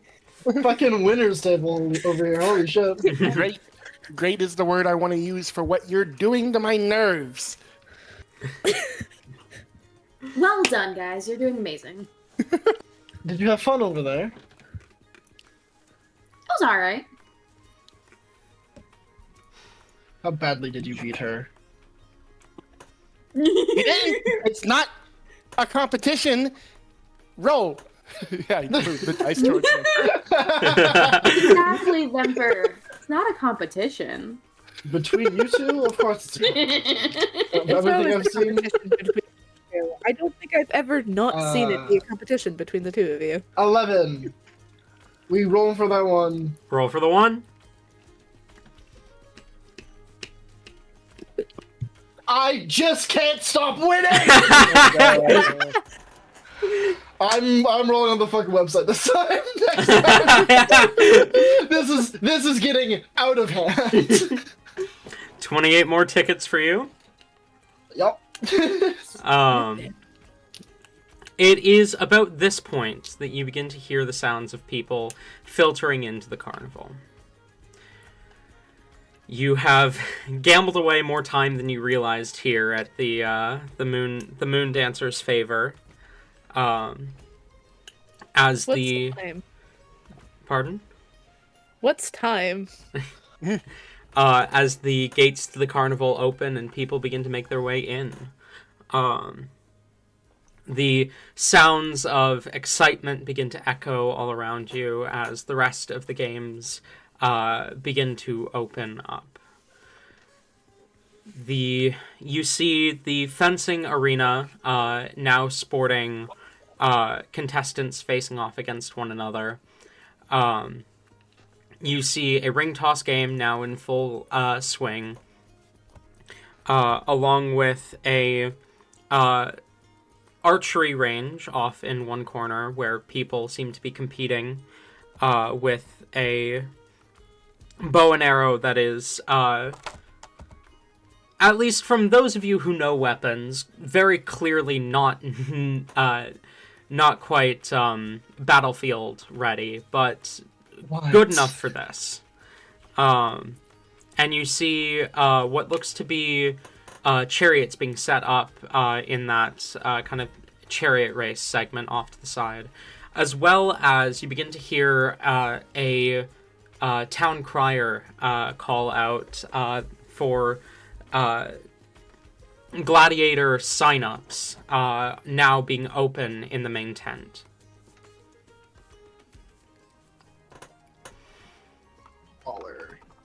You notice a wide swath of people throughout the carnival, people of all classes mingling together here, people of nobility.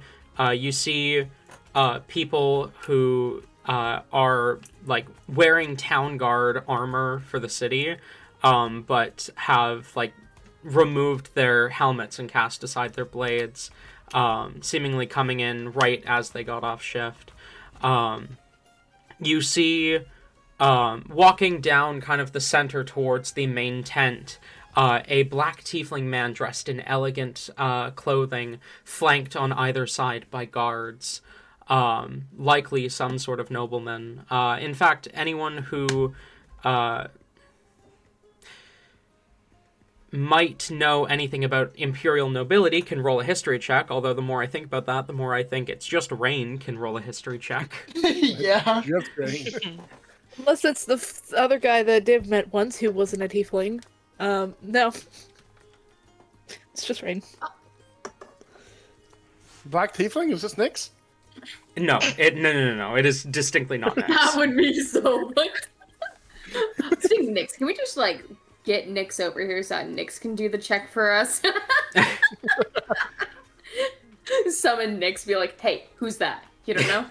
Darn, that sucks. Good luck getting back to where you were. That's nuts. What's that history check, Rain? Not good. That's a 6. 6. You don't recognize him, but he's very clearly important, as he does seem to have personal guards with him. That's why we needed Nyx. Um, So Rain's gonna sneak away from the rest of the group and and go over to him. You do also notice a few people dressed in slightly more tattered clothing. They look a bit gruffer, though seem to be laughing amongst themselves. And painted onto their leather armor is an emblem that, at the very least, Rain, you recognize. I don't know if anyone else would. You know what? Heli, Vemfer, Rain, and... I mean, Div, you recognize it.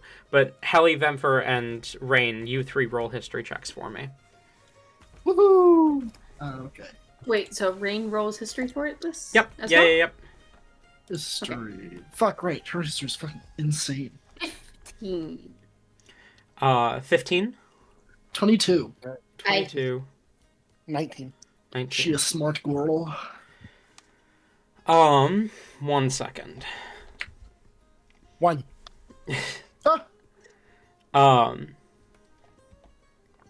You all recognize this, I believe. Or, Heli, what did you get? 19. 19. You all recognize this as the deep, rich red flag and golden outlines of the flower known as a peace lily as the emblem of the Pirate Lord Militium. Vemfer and Heli, you recognize it because you've seen members of that crew within the 9, and Rain, you recognize it because you've had dealings with them in the past. It seems perhaps a pirate lord has docked in the city for the day, and his crew has chosen to participate in the carnival. Ooh, another target. As Rain sneaks off towards the noble, we are going to go ahead and call break there, because we're about halfway through our session. We'll be back at 45 past the hour. I need to know, how long does this carnival go on for? A few hours. I'll get you an exact time when I get back from the bathroom. No worries. Guys, I feel like we're gonna be here for a while, because my god, I've got like 5 things Rain needs to do now. Guys, Damn. Heli is gonna be the vicious in the title. Yeah? How so? Yeah. Go on. If you guys keep getting more tickets than her. Don't worry, you should have plenty of time to get ahead of Rain. Rain's not playing many more games, I don't think. Vem's gonna walk away for a bit after this next roll, but she'll be back. Heli is focused. Heli just needs to keep winning. Mm-hmm. I swear to God, if I roll a fucking 7 through roll 20, I'm gonna go buy a lottery ticket like now. I will leave and go buy a fucking lottery ticket. I'm heading to Vegas. In Vegas, honey. Yeah, I feel like that's probably the worst option that you Nope. could take. Nope, I'm going. Darling, if you're going to head up Vegas, first try the duck vending machines, then see where your luck lays. The what? The duck vending machines. God, Not I vending remember machines, those. claw machine thingies. Okay. I did win something from one of those, I mean- actually. Like, once. Guys, I have a problem with those, okay? We're not gonna talk about the hundreds of dollars I put into those! Yikes. You have so many Just- cute ducks, though. Just in this year alone, I've spent probably $250 on those claw machines. My god. I have problems. I mean, just today I spent $20 on 4 ducks. You need ducks. They're a Mhm. requirement. These were some expensive ducks, though. Is Helen the only one that left? I think so. About to. But Okay. I want to go get food, but the problem with that is I can't. Where's my phone? There's my phone. I kind of can't. Oh, Hold on. I be sending in a second because I couldn't You find my have phone. I might not be able to make it to session on the 29th, I'm realizing now. We'll see. I may or may not be stuck. Kitties. Yeah. But I don't know if you can tell, but you can see where my feet are poking up. Yep. He is in my legs. I can't move. So, no food, no munch and crunch.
what time is break over?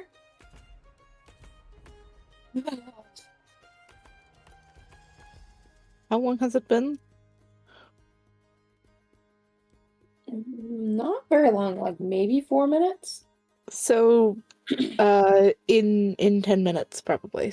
6:45, or whatever 45, whatever time you are.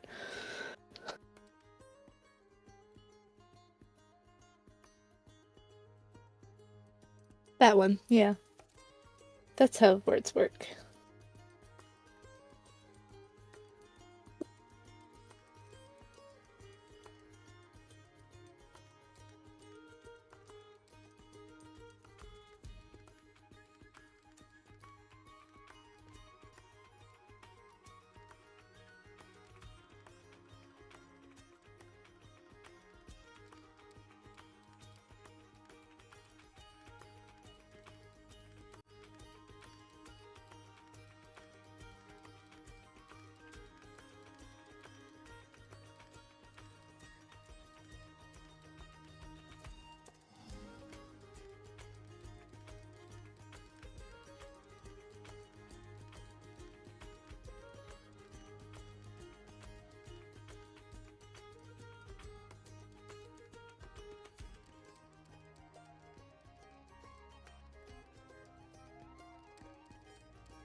Wah.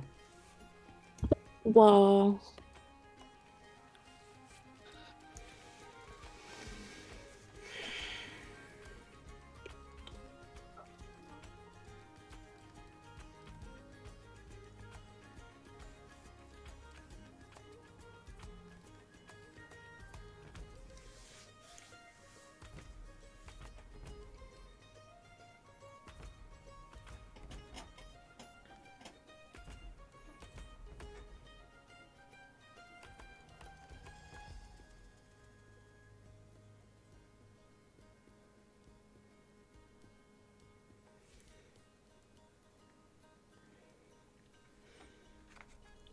Corey said the funniest thing to me. Oh. Go on. Have you guys played Mario Party? Yeah. It's just after every mini game, you know, the Bowser meter that goes up. It's the heli meter. For this. Yeah.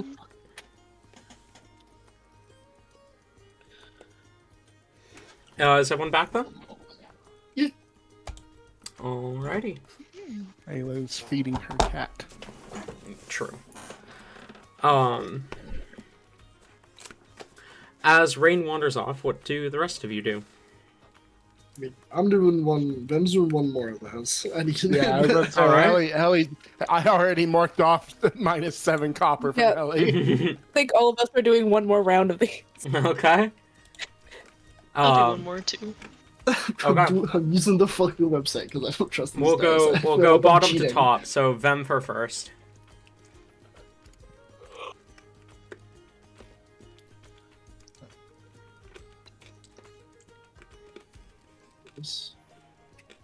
Okay.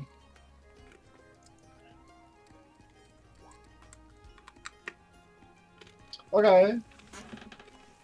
You wanna shoot for 3 more? We're gonna do one more. We're gonna Go for three. Go What for the? 3. 3 is apparently a very lucky number. Let's see. Apparently. Statistically, very likely.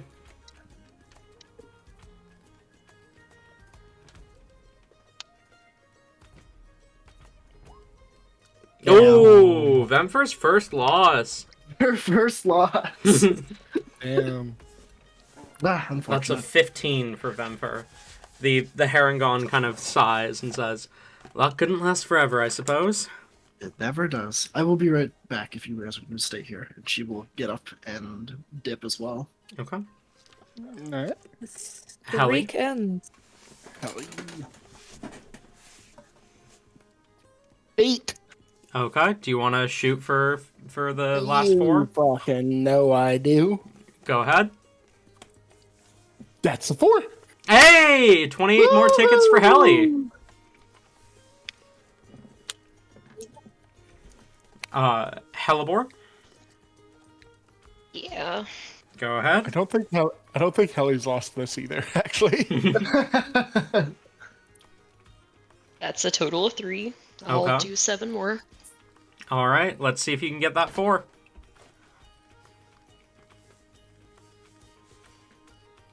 Nope, that's a 2. Ah, unfortunate. Damn. Div, roll 2d6. It's gonna be a total of 6. Ooh, 106. go again. Yep. All Yep. right, roll for it. Always. It's another 4. Damn, Damn. unfortunate. As you roll and unfortunately do not get what you were hoping for, are you guys staying here or are you wandering off? Tabby, want to go explore the other things. Heli sees that this has been the best way for her to make tickets so far. So she's gonna go until she loses, I think. Okay. Fair enough. Div is gonna look around a bit. Where did Rain go? I Off don't to? care. Did he tell you? Okay, Hellebore, did you see where Rain went? Yeah, he wandered off. He should be fine. I figured he would kind of go off and do his own thing eventually. I mean, he'll either be fine or he'll end up in jail. One of the two. We'll figure it out later. But Thanks for stealing me one of the plushies. Yeah, fair enough. I'm curious about the table you guys were at, so I'm gonna head over there.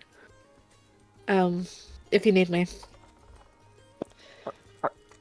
Oh, dice. Damn it. Helly, go ahead and roll 2d6 for me.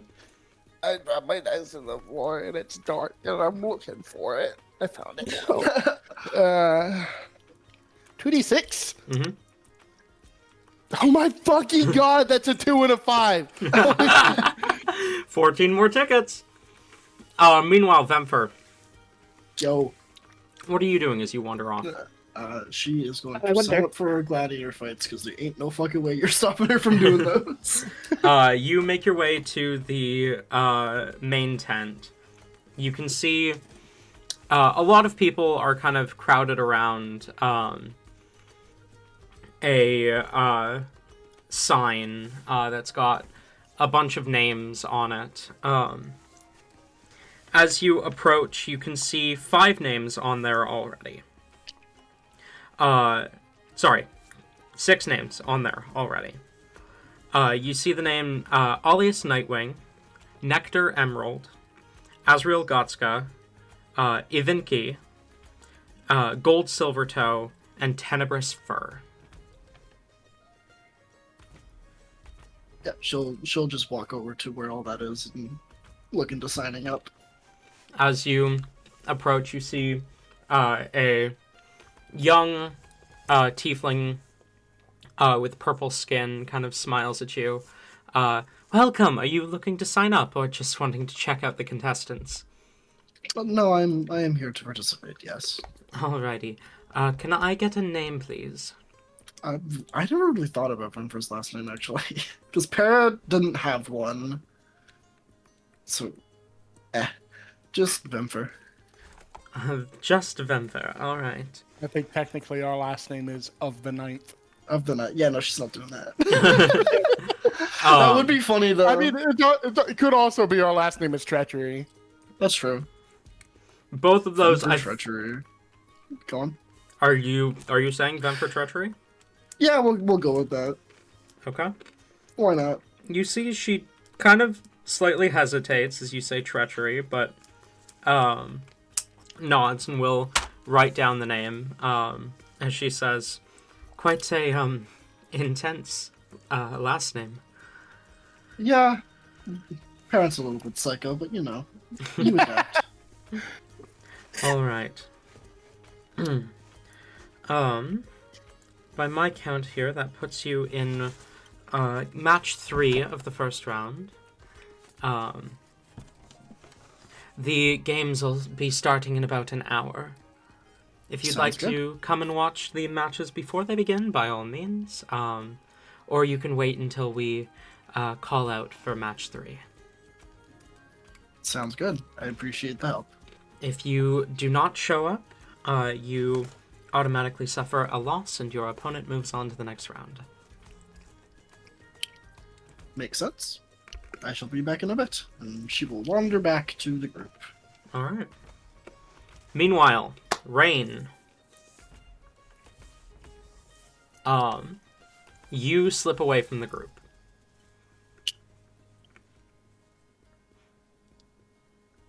Are you here? Yes, sorry, I was chugging milk.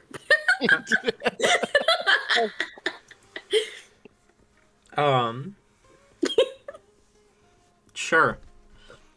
As you slip away from the group, what do you do? Oh boy, there are so many things to do. Okay, so you said that the very clearly personal bodyguarded black tiefling, right? Mm-hmm. Words were we're gonna follow him. Okay.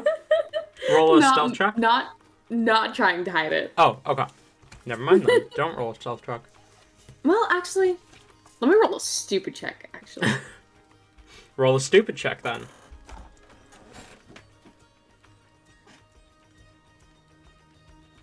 Nah, Rain's not gonna stealth it. Rain's literally just gonna follow him, seeing what he does. Just blatantly following him. Yep. Okay.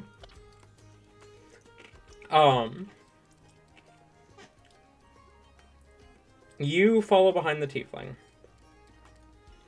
as he makes his way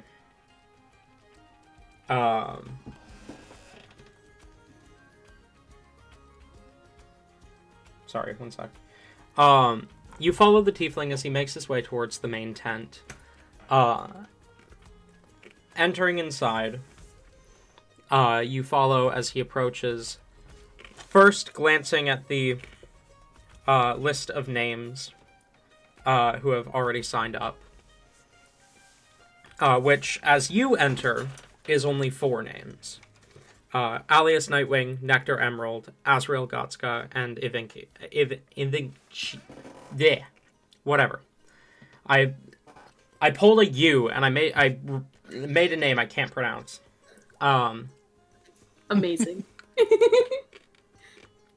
If you would like to go ahead and roll a history check to see if you recognize any of those names, you may. We love history. 15. Obviously, you recognize the name Gotska because of the Gotska Fawn Forest. But you also recognize the name Gotska because they are the noble family that have control over that region. The name Azrael Gotska specifically doesn't ring a bell. But something deep tucked away in the corner of your mind, you feel like you should have known that name once upon a time.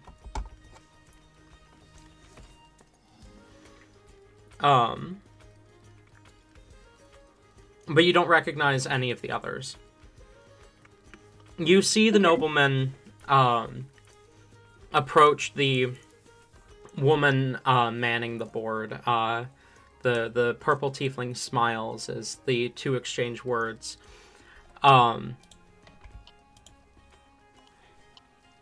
As he requests to be put into the 4th match, but does intend to sign up. You see she looks a little confused as he requests to be in the 4th match specifically, but will mark his name down. You do catch his name as Tenebrous Fur. Roll another history check.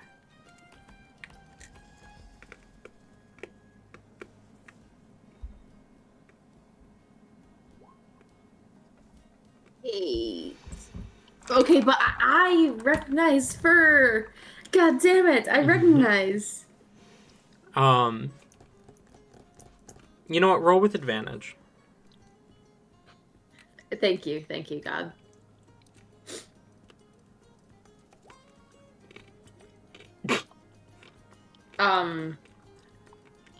Okay, the dice have just made their choice.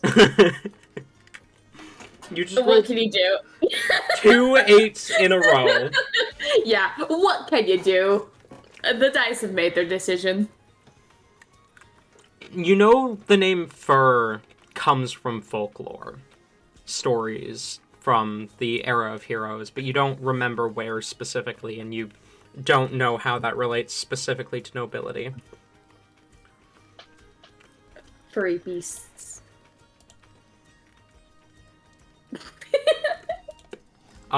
Wait, as a player, I think I remember. But Rain does not, unfortunate. As a player, you probably do, because... I know now. Yeah, Black Tiefling, I remember it all now. Fuck! Though I will note, her name wasn't Tenebrous. Same family, different person. For those who were not here for the Freedom of Deorum campaign, Alia Fur was one of the main villains of a previous campaign I ran. She was part of a group known as the Blades of Adoria. That was before I joined. Wait, was it? Yeah, you Yeah? guys killed Alia before Tavi and Tate joined. Oh, what? I thought I. Never mind. I thought it was that name rang a bell for some reason. There's been a few furs in. All in all, I joined pretty late in that campaign. Mm-hmm. Really? Mm-hmm. Didn't you join before, like? Well, even, I was like- there at the beginning with Kip Up, but I took a very long break before I came back with Celsius. Oh, see, I didn't remember your very long break. Mm-hmm. Anyway, we're getting off track. As he finishes signing up, the tiefling turns around and looks directly at you, as he says, "Can I help you?"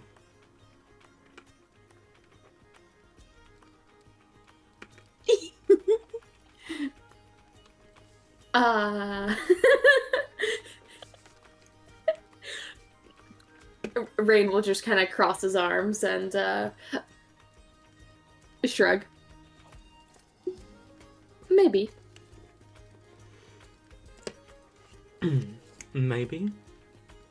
Are you just here for the tournament, or are you going to be enjoying any of the other activities? As a noble of Adoria City, it is my duty to participate in the festivities that occur around our city. Brilliant! Would you be interested in perhaps playing some dice games together? You want to bet against me? Not many people could seem to be able to match my coin. Roll a persuasion check.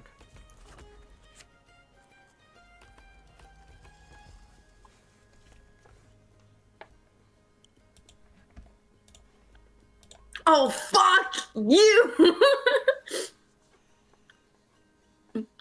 Can Rain have Felix pop out from, like, you know, I don't know, and be cute and, you know, give those eyes and get advantage? I can't believe you wasted those natural 20s earlier. You can have advantage, but not because of Felix. But Felix is so cute. Felix is still Because you're cute, there. but I yes, it's because you, Rain, are a bear. That's why you have advantage. Oh, fuck you, Rolt! You fucking... What the fuck are these rolls? Where did all of your luck go? Here, we can make a simple flow chart. Is the roll important? No. Natural 20. Yes. Natural 1. Yeah, pretty much. Literally every single session! Tenebris clears his throat as he says, "I don't know you. So, no." Smart. I could be a potential threat. Someone trying to end you, or something worse. Wow, that's a perfect sentence to say. There have been too many unsavory individuals around recently. There's a reason I have my guard with me. Good. I don't fault you for staying cautious. After all, there is a war coming. And Rain will Coming. step away. I'm not talking about the war you currently are involved with. No, there's something a lot worse. And Rain's going to take a couple steps back and like attempt to leave with that. Thank you, ominous Rain, for once again being fucking cryptic as shit.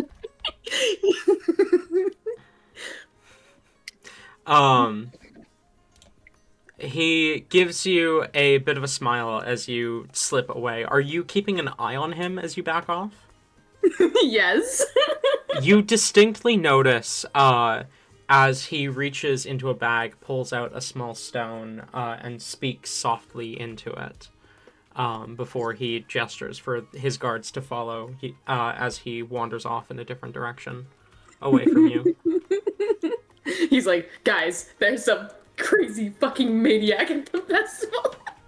There's another fucking tweaker walking around here. Guys, help! Okay, so now Rain is fully convinced he might have fucked up a little bit. It's time to go into a disguise. Rain will spend the next he'll go to like a restroom somewhere private, try and make sure he's also not being followed, mind you. And he is going to throw on Sandy's disguise. What? He's no longer going to be colorful. In fact, he's just a dumb blonde running around so he can commit crime. Yes, okay. And that's different from normal? Yeah, He's not normally lacking blonde. colors. Yeah, he's not normally blonde, and he's lacking all of the color. Mm. And he's got sandy hair. Ha ha ha ha ha. Do we think that'll be enough? It typically is. The color's like the first thing most people notice. Why the okay. It's why Alrighty. he wears. Procreate. All right. Do you want to cut to anyone else in the meantime? Yes, in the meantime, the rest of you, those of you who did not wander off at any point, what are you up to? I As did say I Vemfer, would do this game until I lost. So that is true. Helly, roll me another 2d6. okay, that's 11. Okay. Would you like to double the bet? Yes, and I lost. Okay! The Harangon chuckles and says, unfortunate. Helly, do you want to go check out the prize counter, maybe? That way we know how much we need to actually get. And we can go ahead and stake the claims on what we want. Yeah, sure. Perfect. You've room all the way over to the prize counter. Was Vemfer able to get back before this? I feel like she probably didn't. No, she did not. Vemfer's just fucking alone. You guys have made a mistake. Div is also alone. Div went to the other game. That's true. That is true. As you guys make your way over to the prize counter, you see a number of different prizes hung up on the wall. You see on the lowest level a series of wooden cards that are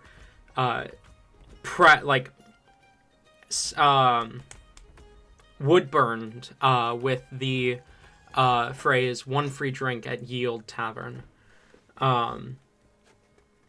You see there's maybe 20 of those, and they're labeled as 20 tickets each.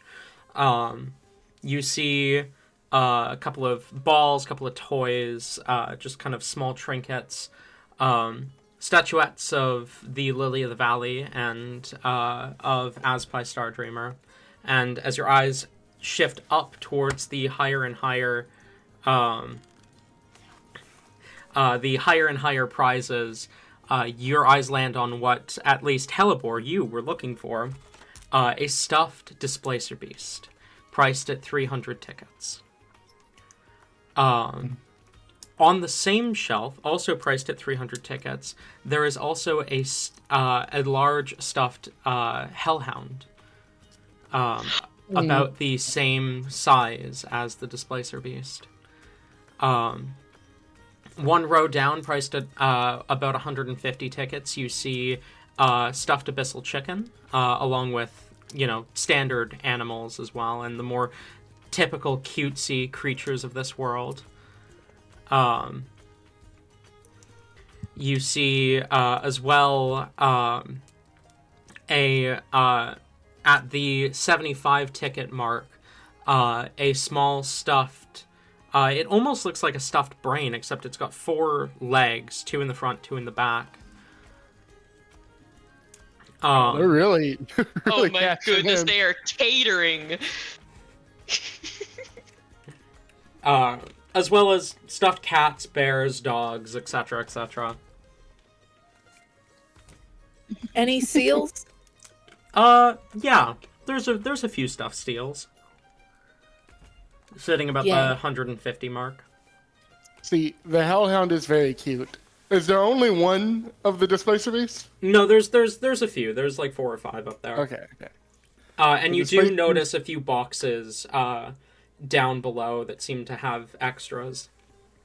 The Displacer beast is a must, but I do think Helly's collection, she would want as many of the normal stuffed animals as she can get. The actually somewhat correct this time stuffed animals. Hellebore literally like grabs Ellie and like shakes her with like excitement. Ellie, oh my goodness, they have doggone and they have chickpea. Do you see? Oh, and the Displacer Beast? What should I name him? Displacy. Displacer's pretty good. I don't know if I could beat that. You might have to add an E to the end of something else. Maybe only that could beat it. Like Hellebore. I never thought about that. So 300 for that, and we should just get as many as we can, obviously. Is there a person at the counter? There is, yes. A young gnomish man is currently stood on a stool, kind of leaning on the counter, watching you two converse. Which game's the fastest to get tickets? Well, it depends on how much money you're willing to put down. Of course, there's the Crown and Anchor game.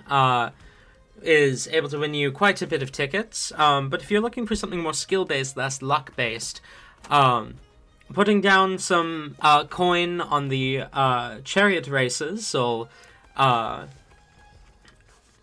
give you the opportunity to race for some extra tickets. Potentially 100 or 200 is the... I believe 200 is the first place prize. And the fencing arena, you and another contestant put down 5 silver each, and the winner walks away with twice that many tickets. So I'm guessing the chariot races have like they're horse-drawn. Is that okay? She like you can see the light bulb, but she kind of leans in. Can we submit our own horses? I'm not entirely certain. We have allowed that in the past, but I'm not sure if that's still the case. Well, if it is, we should go find out. Is the fencing that's 5 silver down. You get twice. Does that mean 10 tickets or 100 tickets? 100. Yes. Okay. Sorry, I recognize how that would have been confusing. Okay, we need to go check. What about the gladiator place? The big tournament. The prize there is actually raw gold, not tickets. But I mean, you know, if you're knocked out in the first round, you get about 100 tickets. But Vim, throw your match. We need those tickets. But I also know that if you absolutely need tickets and just are not having any luck with the games, down in the just off to the left of the main tent, you can exchange some coin for tickets. I don't know exactly what the limit is there. Okay. We have a plan. Chariots first. Yes. Off to the chariots. Okay. Meanwhile, Div, do we want to talk about you, or do we want to just forget about you for the rest of session? Whoa. Damn. roll dice. That's cruel. Okay. I want to roll dice. You sit down at the Crown and Anchor then? You don't roll dice. I don't roll dice in that one. I don't roll dice on that one. Yes, Div does. Sit down Okay. on that. How much are you betting and what are you betting on?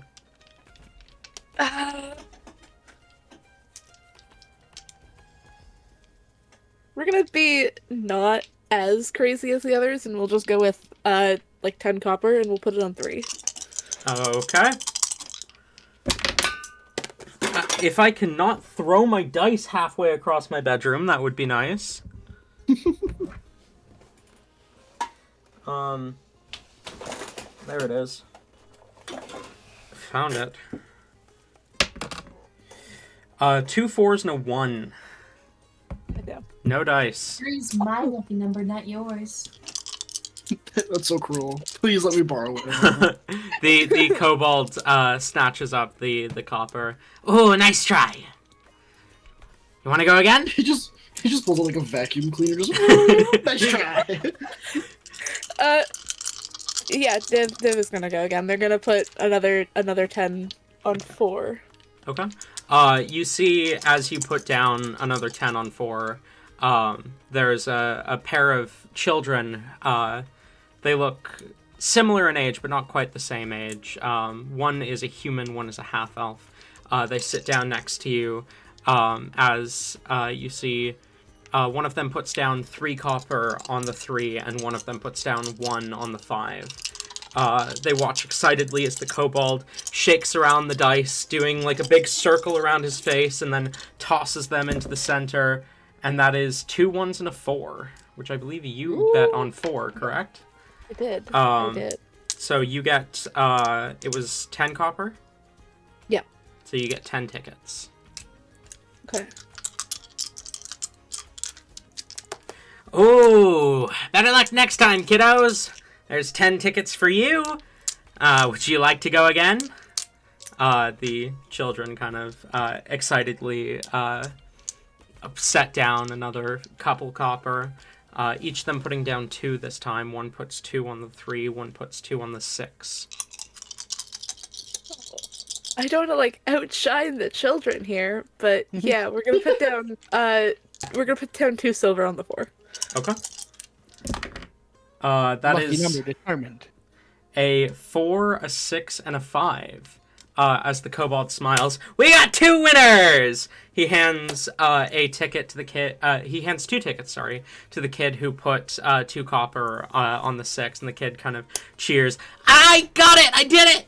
And he hands you 20 tickets. Div will kind of like clap for the kid gently, and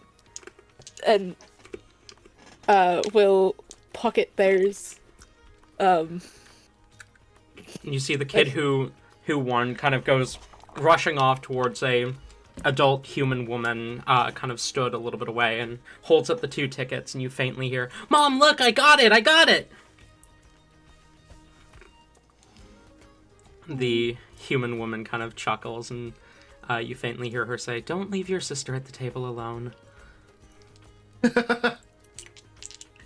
You turn back, the sister's just fucking gone. Are you placing down another bet? Yep, we're gonna do 2 on 4 again. 2 silver on 4? Yep. The half-elven girl sets down another 2 copper on the 3. The human boy kind of rushes back up to the table. Am I too late? Not yet! And quickly puts down a copper on the 1. That is a 3, a 2, and a 5. The kobold counts out 2 tickets for the half-elven girl and hands them to her, and she smiles, tucking them away in a pocket. The human boy kind of excitedly, "You won this time!" As the kobold cheers along with them, getting ready to roll the dice again. Are you putting down another bet? Yep. We're doing 2 more. Okay. 2 more silver on 4. Yep. Okay. The human boy sets down a copper on the 1 and a copper on the 6. And the girl, the half-elven girl, kind of sits back, content for now with her tickets. That is a 6, a 3, and a 4. So you are handed 20 tickets, and the human boy is handed 1. Excitedly, he takes the ticket and tucks it away. As he says, "Come on, let's go check something else out." And the two of them run off together. Are you putting down another bet? Yeah, we'll do another one. Okay. 2 silver on 4 again? We'll do 3 this time. Okay. Ooh, that is 2 2s and a 1. Damn. Reduce. You see, this is much more fun when there are more people of the group at there. Because I'm just like awkwardly being like, yeah, I do it again. Oh yeah, I do it again. Let's go gambling! As Oh dang it! Oh dang it! Oh dang it! Oh dang it! I get what you mean. I felt the same way when I was when I went to the gambling in Vancouver over my birthday. It was so much more fun when the environment was fun. Yeah. It is still fun. It's just more fun when there's the chaos of the others. Yeah. Meanwhile, Vemfer, you wander back from signing up, making your way towards the dice tables, and you see Heli and Hellebore are gone. Div is at the second table that you guys had gone to, the Crown and Anchor. There it is. What do you do?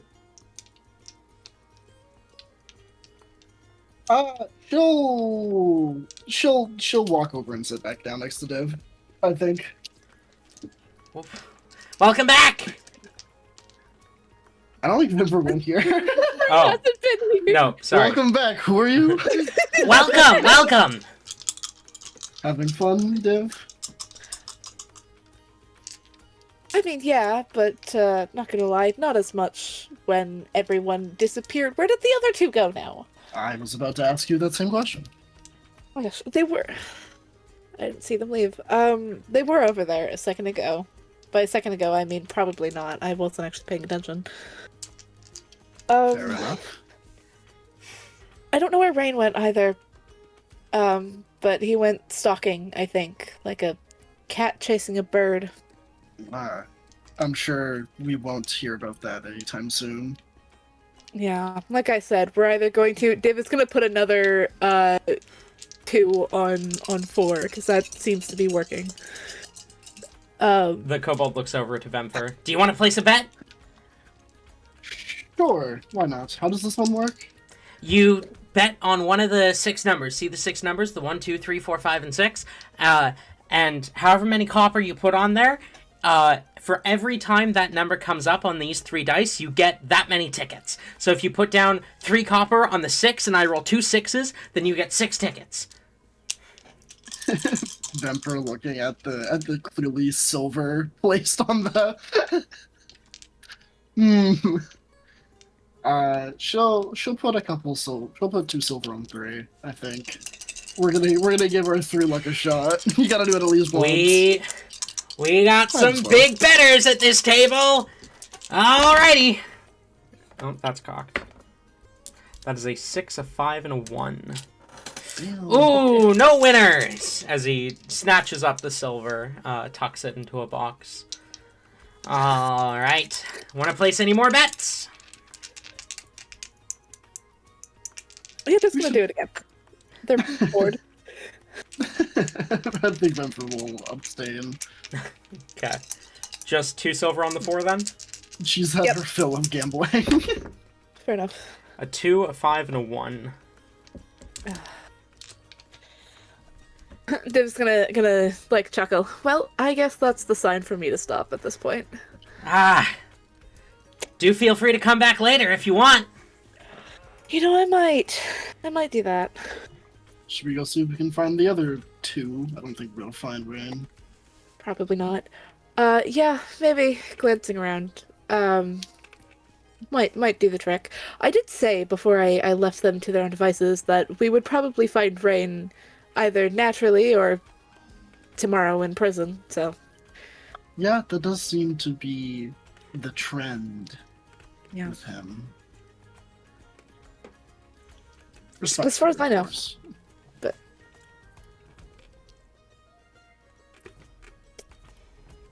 Gonna be honest, I have been here for compared to the other group longer, but a quite short amount of time, and already I have what I don't know what they do normally. This is their normal. I don't know how they normally get through things, but it is way different than what I've ever experienced. I'm sure Hallie keeps them on a relatively short leash, for the most part. Is there anything you're wanting to see, or are we just gonna wander and see if there's anything that pops out? I was just gonna wander. I've been one other place that had similar things gesturing at the games, and that was in Ignis, and everything went to shit after, sort of. Momentarily. We almost got arrested, but then didn't, so. How fun. Sounds I don't really like know what the to do. Event. So I'm just gonna go, yeah, it was something. I don't really remember most of it. Fair enough. I can vaguely remember part of it. I think there had something to do with quesadillas, but I genuinely don't remember. What's a quesadilla? It's a food thing. Yeah, I don't know. interesting. If we walk past it, I can point it out. Sounds lovely. Please, lead the way. Okay. Oh, you don't want me to do that. We're gonna end up somehow back in the fucking river. No, I'm kind of curious now. I would like to see that happen.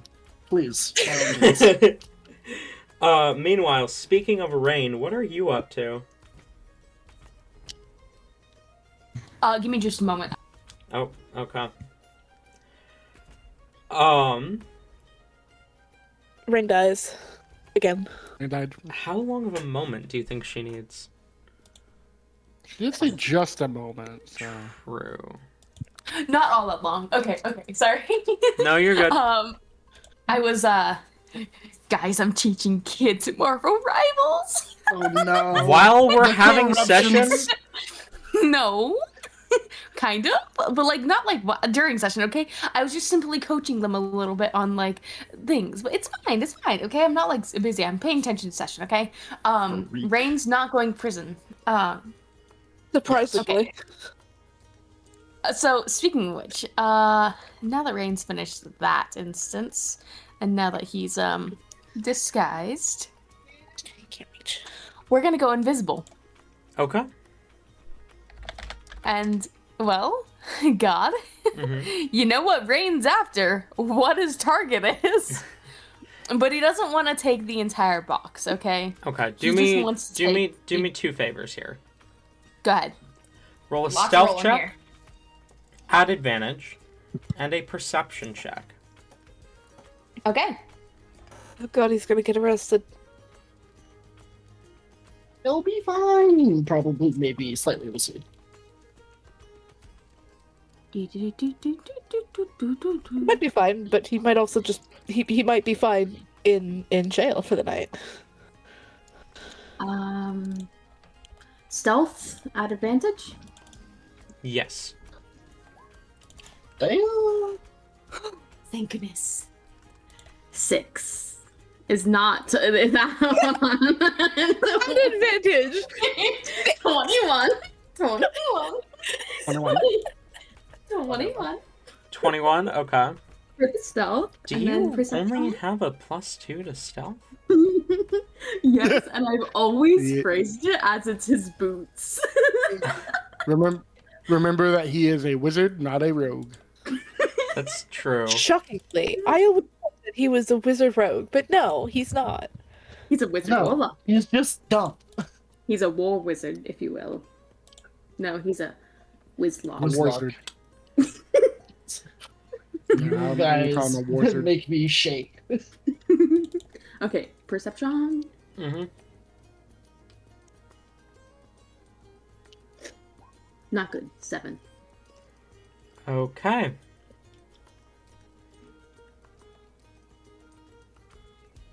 You don't notice Wait, any? hold on. Rain also. Felix is helping Rain with this. Like this is something that True. Rain. Yes, that is something that you can have help with your familiar on. So roll Yes. perception at advantage. Okay. Felix, my buddy, my saving grace. That's an 18. We love Felix here. You slip off, moving towards the table.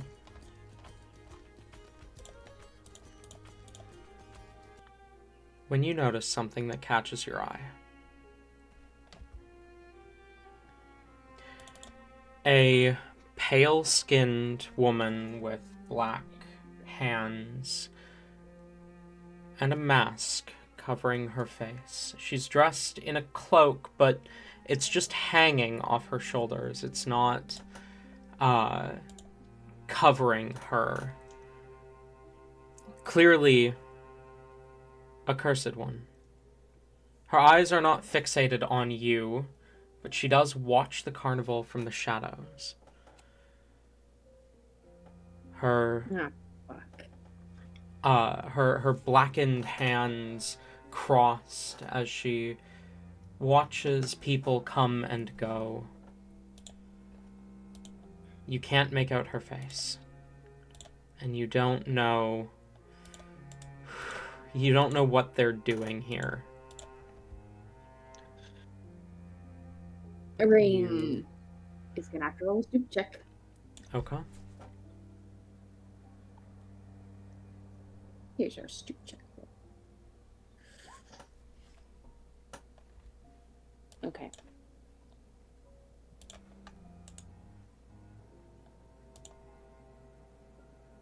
Rain has a moment where he thinks of going for his other plan of what he was originally going to do, but he doesn't right now. Instead, he's going to approach the Cursed One and a bit stealthily. He is going to attempt to stealth this, mind you. I'm going to use your 21 from earlier for that. Alright, that will work. And he's going to approach and try to stand beside this woman. You are invisible, so she does not notice you. Do they do anything this time? Do they seem to be looking for anything in particular? Are they just standing guard? Are they just watching? They roll insight. Okay.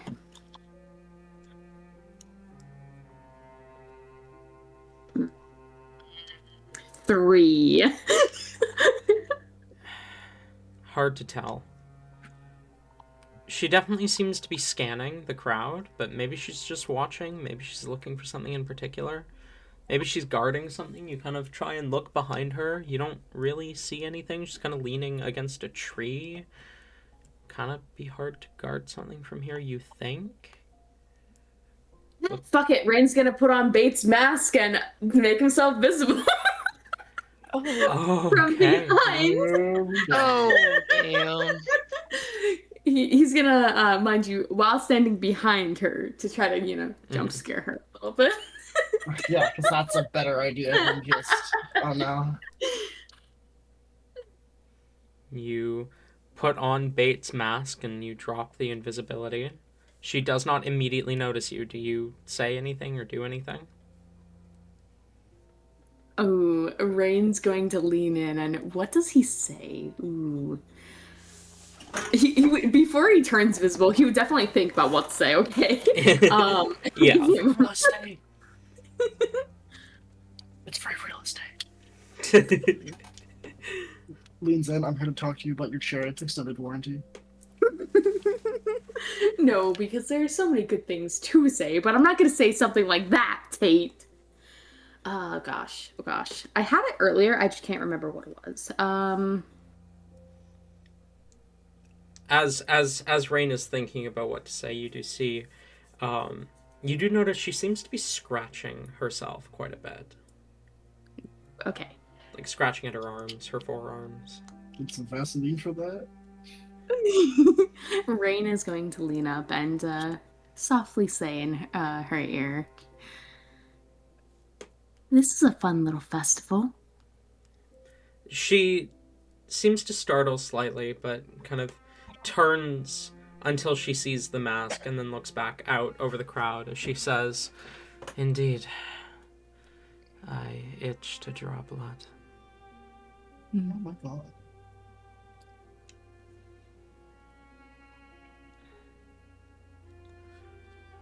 Did you receive the Rain. orders from on high? Rain will just not say anything else, but he'll step aside and nod. You'd think something with so many colors would be easy to spot. That's so funny. Rain is just going to glance out along the crowd. You You'd think. You ever seen the runaway yourself? Hardly. Heard many stories. I hear that any who cross his path never walk to the other side. That sounded better in my head. I hear that any who meet him never survive to tell the story. So much better. Your analogies did work. Surely that's false, however. I mean, if there was no one left alive after you meet him, there would be no one left to spread the tale. He obviously leaves messengers. True. Princeps did walk away a couple times. And then he didn't. I heard Princeps was actually an Arnauta. Isn't that wild? You believe that? Hung out in the town square, I saw her body myself. Huh. I wasn't sure if that was actually something that was confirmed or not. Well, I suppose it's not confirmed that she was Princeps, but her death coincided with the disappearance of Princeps and subsequent reassignment, and the accusations were clear enough.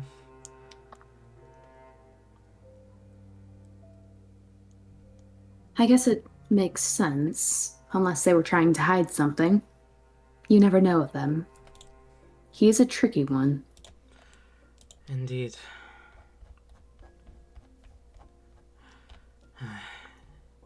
You hear from Mishu yet?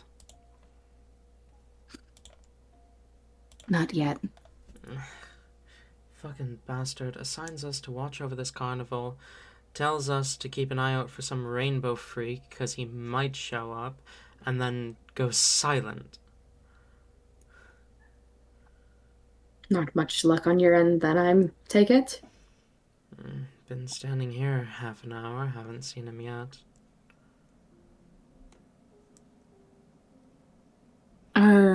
Where are the others? Surely they're... Around? Yes, sir. I don't keep track of them. We've all been given our own assignments on how to watch out for him.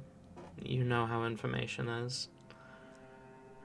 I think I saw Pallion over that way, as she kind of points towards the southern end of the carnival. And I think Ritron was going to go watch the gladiator, keep an eye out, see if he shows up there.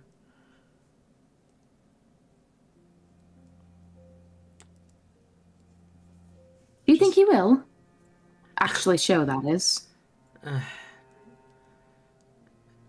I can't tell if he's stupid enough to or smart enough not to.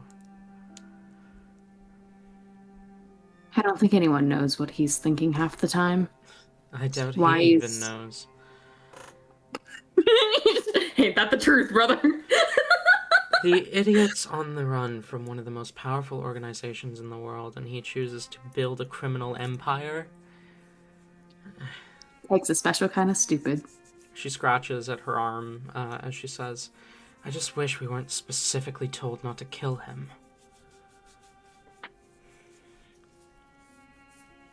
You wouldn't mind sparing a bit of blood, would you?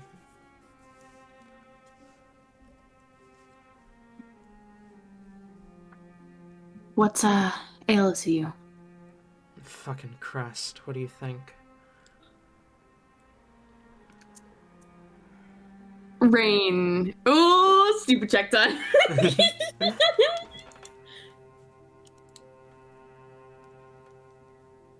Okay. Rain will offer out the arm. She reaches forward and sinks her hand, like her hand kind of turns to these claws, and she sinks it into your forearm. As you see, vroom, the symbol of a god appears in front of her hand.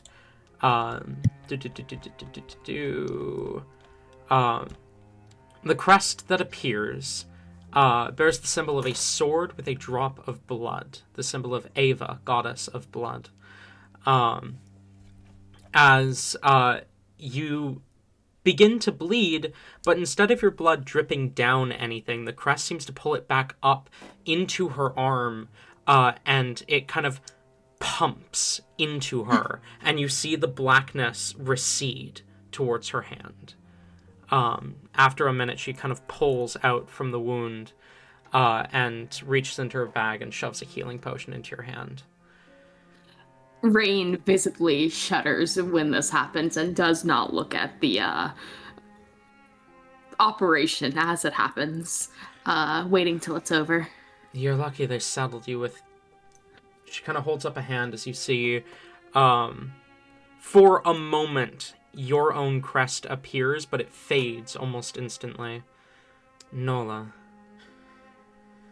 As opposed to one of the more experimental ones.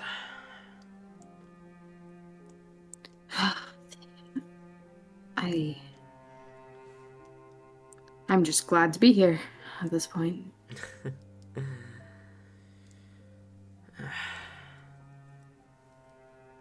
Rain will take the healing potion. Anything for the cause, though, right? Anything to help the others. To help everyone.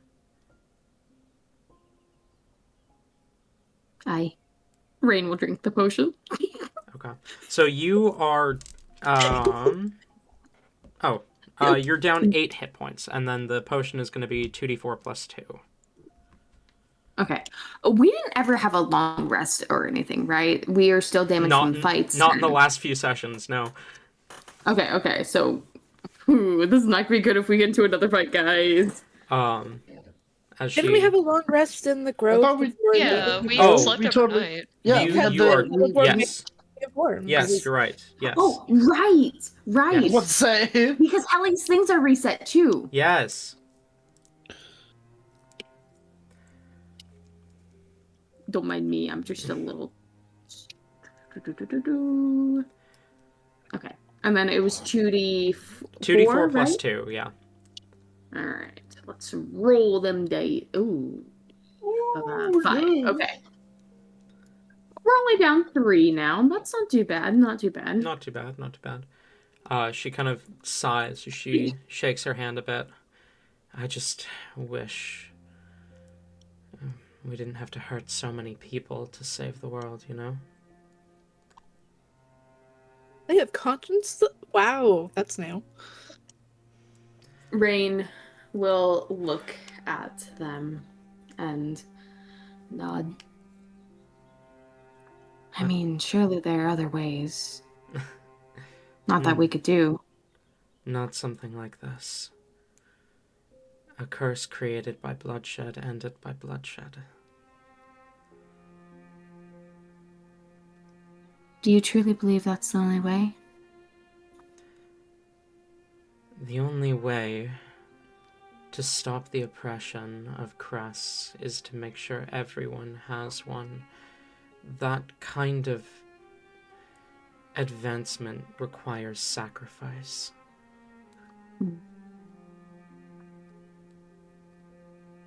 But even then, at the end of the day, some crests, Rain will hold up his hand as he says this, will always overpower others. Right, but it's the symbol that matters to these fucking idiots. It's the symbol that gets people like me cast aside.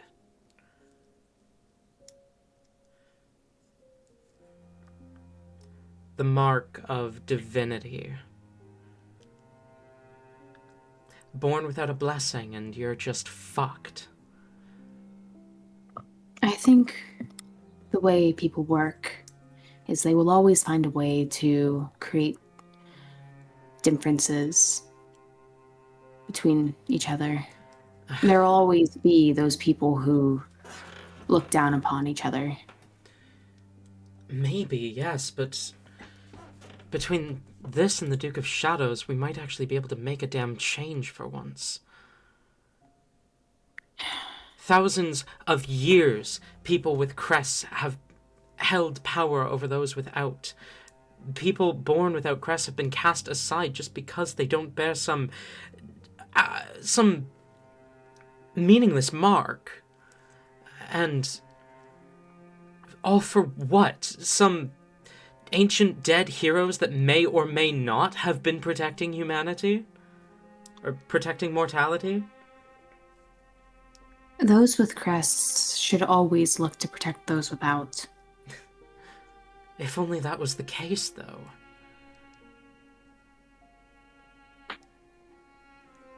Those with crests look to dominate those without.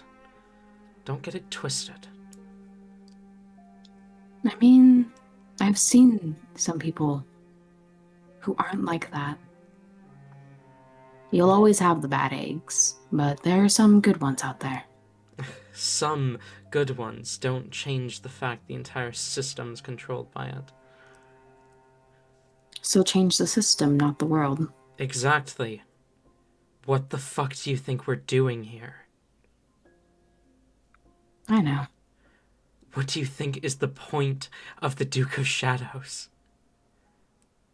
We can't change the system because we're not part of it. He is. Not sure who he is. No one is. Except, you know, the Dark Ones. But we might actually be able to fix something with him.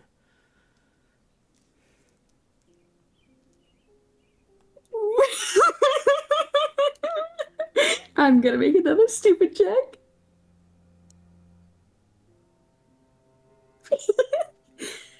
Rain is going to just stare at this person for a minute. You know, I'm not too sure about yourself, but personally, I think maybe being in the carnival, participating in some of the festivities, we might get a better eye on perhaps our colorful little friend down there. See if he truly does show up. Roll You want to join me persuasion. for a game or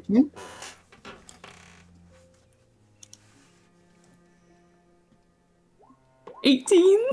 She sighs as she reaches up and pulls off her mask, tugging the cloak off of her shoulders and tucking it all into a bag that doesn't look like it should be able to fit all of that.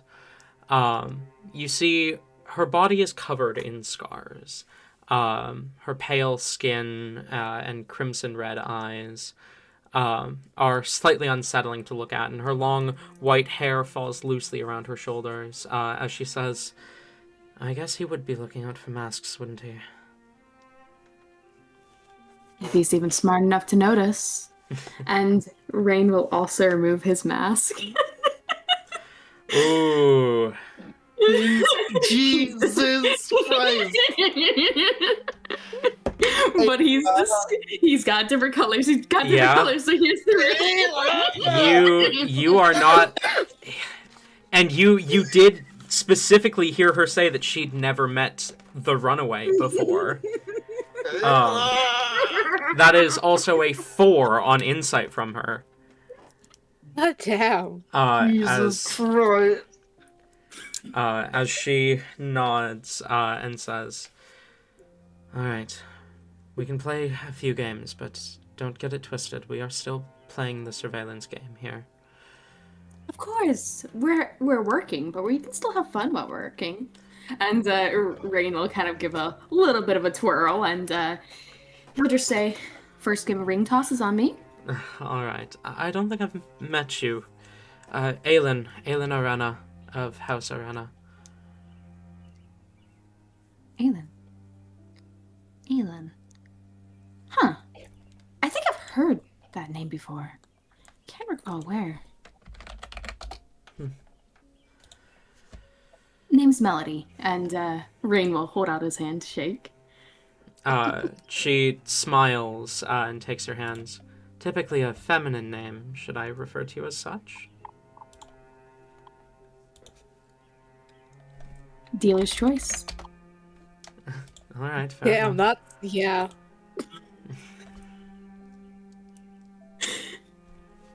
She- Fucking changelings. Rain is going to lead All right. her down. Ring toss it is, but along the way, if they happen to see any like drink stalls or anything, Rain is stopping there and offering to buy drinks or food. No, actually, no. Rain will do that after the ring toss. Okay.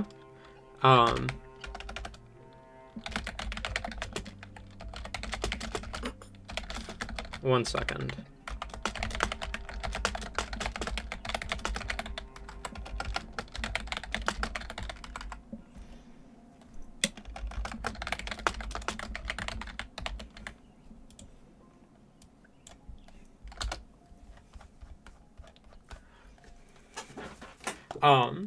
She follows you to the ring toss. Let's get some happier music in here again.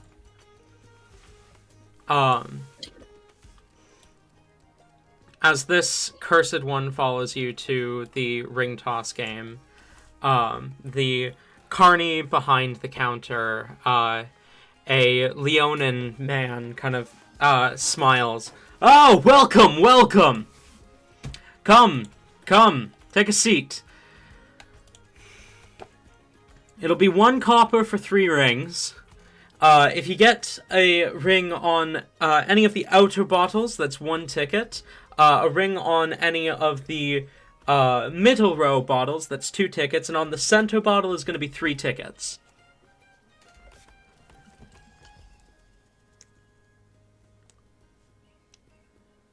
Rain will lean forward and you said it's 3.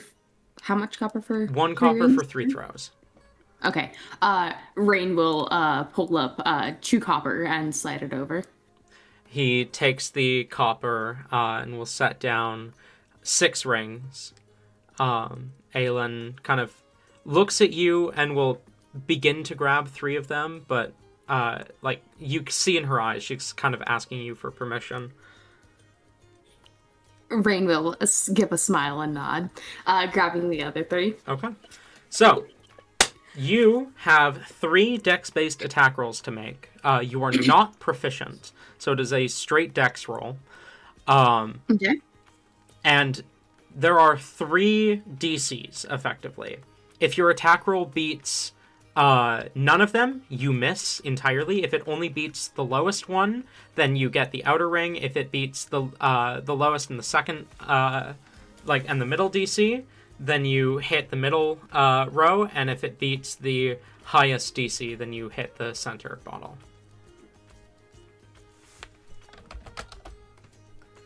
All right. Sounds like a plan. Okay.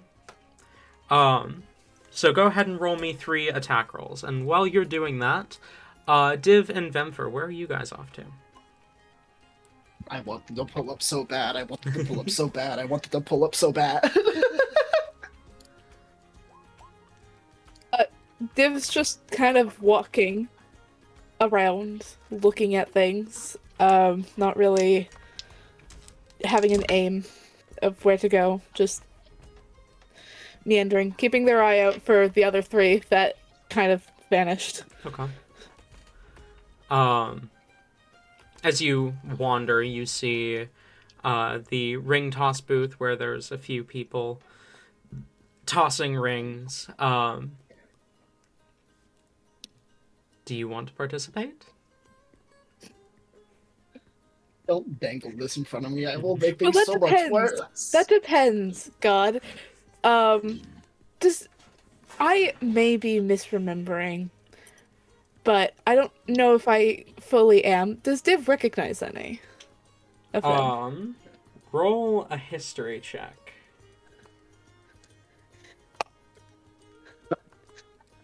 No, I only need this. Thank you. Oh, that's a really shitty roll. Where are the... How much can I just boost this roll because I want this to succeed? Well, you have Flash of Genius, don't you? Yeah, so that makes it a 7, which then makes it an 11, and we're gonna do this to make it 14. Still not great. As you look towards the ring toss booth, just trying to see if you can find Rain, you see a pair of people sat. What catches your attention is not the clothing or the hair or anything like that. What catches your attention is the pitch black, almost charred looking hands of one of the people sat at the booth. You do a double take for a moment as you glance up to kind of look at their face, then up a little bit higher to look where the horns might have been. It's not them, but you swear you recognize this person regardless. Everything okay?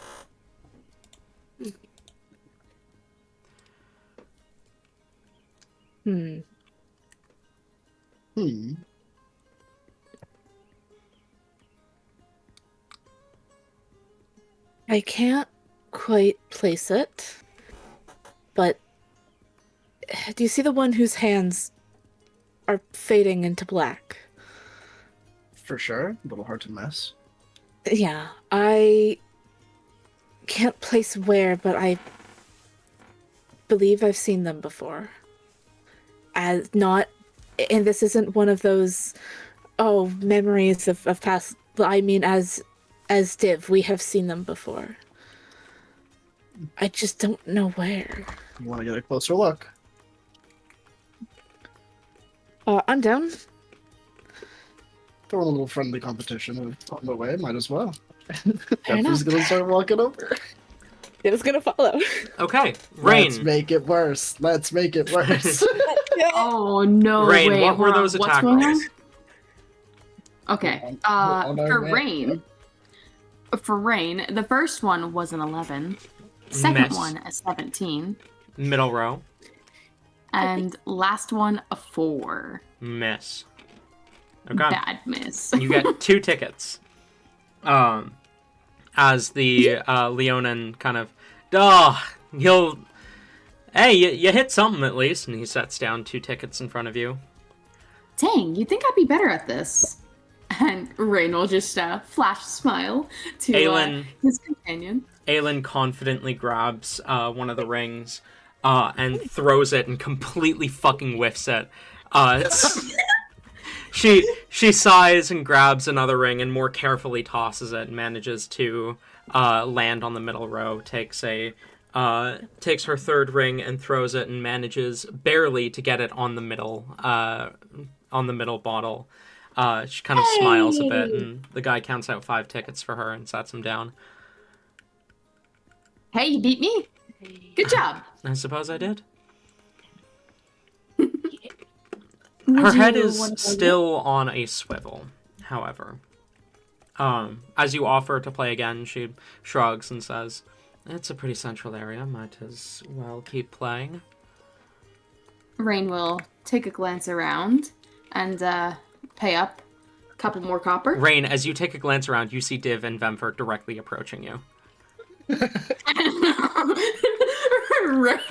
Okay, Vemfer, Div, can you guys make perception checks? Yep. Come on, please do good. I know you have a 0 Vemper, but please do well. I need this. I need this. So that's a natural 20 for a 22. Oh my God. 17. Rain makes direct eye contact with, and you just see like absolute fear and dread appear on his face. Which is hilarious because I don't think we recognize him as Rain. You guys don't really recognize this guy who suddenly looks at you with pure dread. I think Vemper just assumes it's her. She's very outwardly intimidating. That's fair. You know, it's funny, that, and then Div immediately is like, oh fuck, do they recognize me? Did I fuck up somewhere? Am I being recognized now? So their expression stays blank as best as they can. Vemper is unbothered. Yeah. She is a queen who is unbothered. We keep going. Yeah, no, we approach. Okay. I love how Rain is currently in disguise with the changeling. Yeah. Okay, Rain will try to play it off cool and turn back to his companion and offer 3 more rings. Okay. You set down copper for more rings as she takes 3. The Leonin smiles as Vemfer and Div sit down near to you and says, "Welcome! 1 copper for 3 throws. Outer row is going to get you 1 ticket.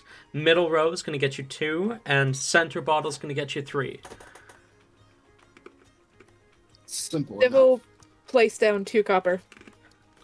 As will Vemfer. Okay. He'll set 6 rings in front of both of you.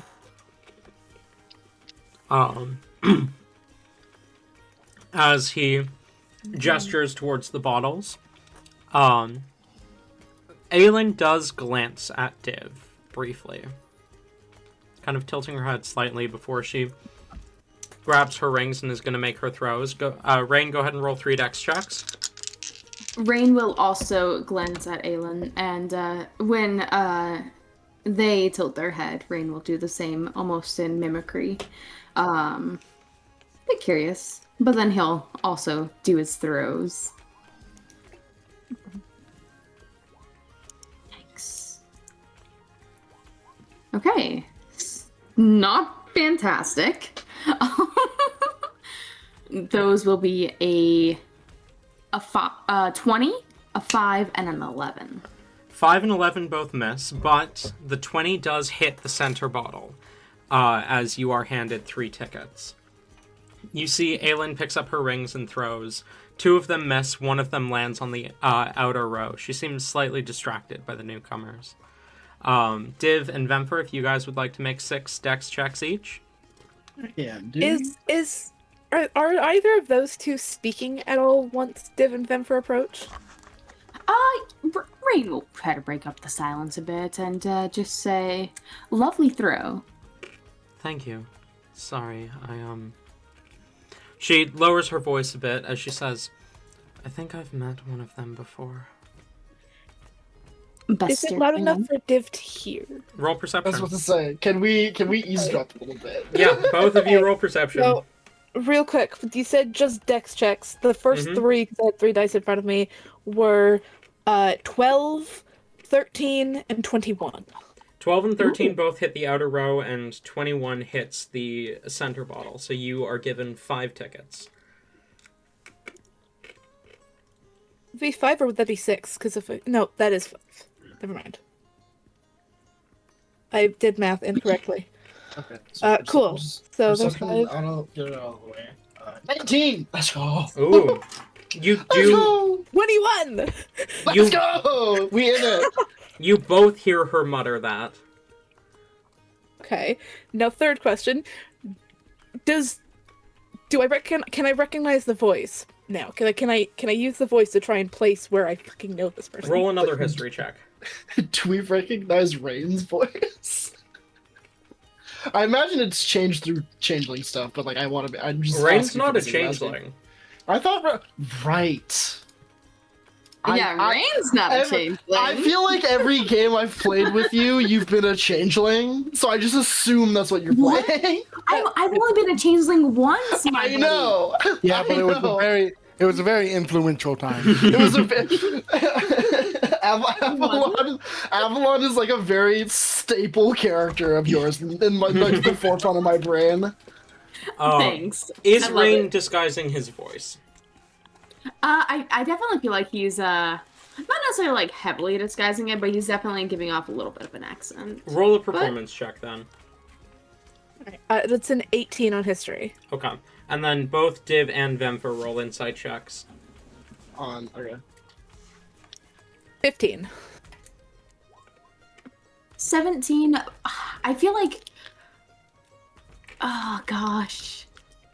It's up to Rain's you. not sure if he wants them to recognize him or not. It'd be kind of fucking yourself over to put on a heavier accent now, though. Yeah. That's 20. Okay, Vemfer definitely recognizes the voice. Div, whether Div recognizes or not is up to you, Ayla. What was that, Div? Div rolled 15. I would say Div recognizes it, but can't necessarily place it. Okay. And then there was 18 Hey, on that's history? terrifying. Pardon? It was 18 on history, yes. You do recognize her. A flood of memories come rushing back. She has the same crest as Prozia.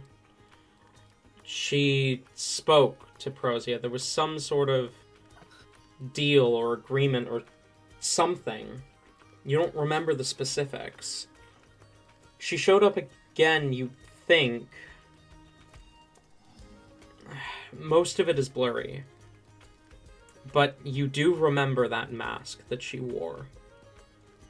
The half mask that covered half her face but marked her as a member of the Cursed Ones. Okay. I need you to know, Ayla, out of character, what Div's mind is thinking. Because there's that description that you just heard.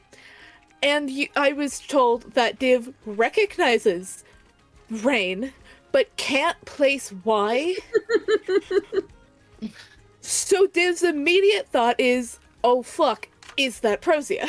Oh no! Because...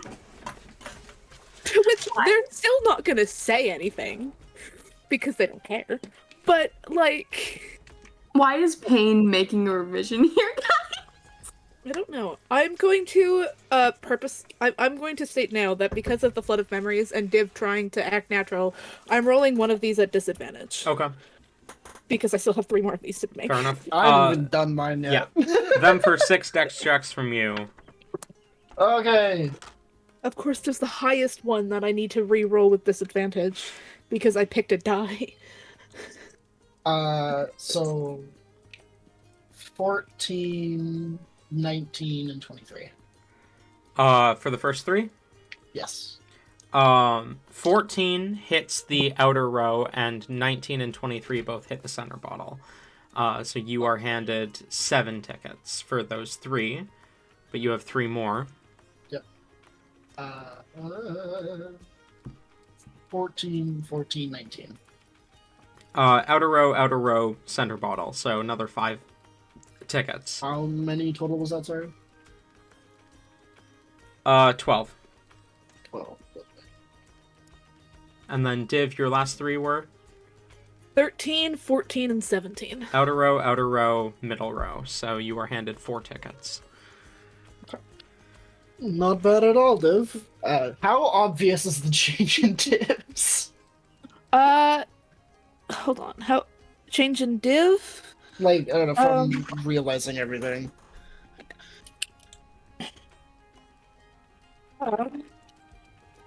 That's right. Roll insight. For sure.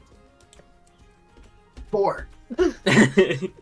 Okay, wow. So I thought my roll was shit, but they definitely like moved after doing the first 3, they kind of like took a pause to like line up their next one. And there was a brief like hesitation that had that you can tell had nothing to do with the ring, but when they throw it, the throw is off. It looks like it looked like it was pretty strong at first, but when they released it, they kind of like threw it like their wrist kind of twisted wrong, and it landed on the Ooh, outer unfortunate. edge. Good try. I yeah. Telepathic. Okay, go on. Sorry. That was it. Sorry, I was in the middle of breathing, and so I said something rather than just breathe normally. Telepathically to Div. Pay for another round if you recognize them. Pay for 2 if it isn't good. Div kind of like after getting handed the tickets, they kind of think they act like they're thinking about it for a second, and will pull out 2 more copper. Vemfer will match that, then kind of like side eye Rain, knowing it's Rain now, and then telepathically to Rain, whatever you're doing, don't get in too much trouble now, Rain. You hear Vemfer's voice in the back of your mind.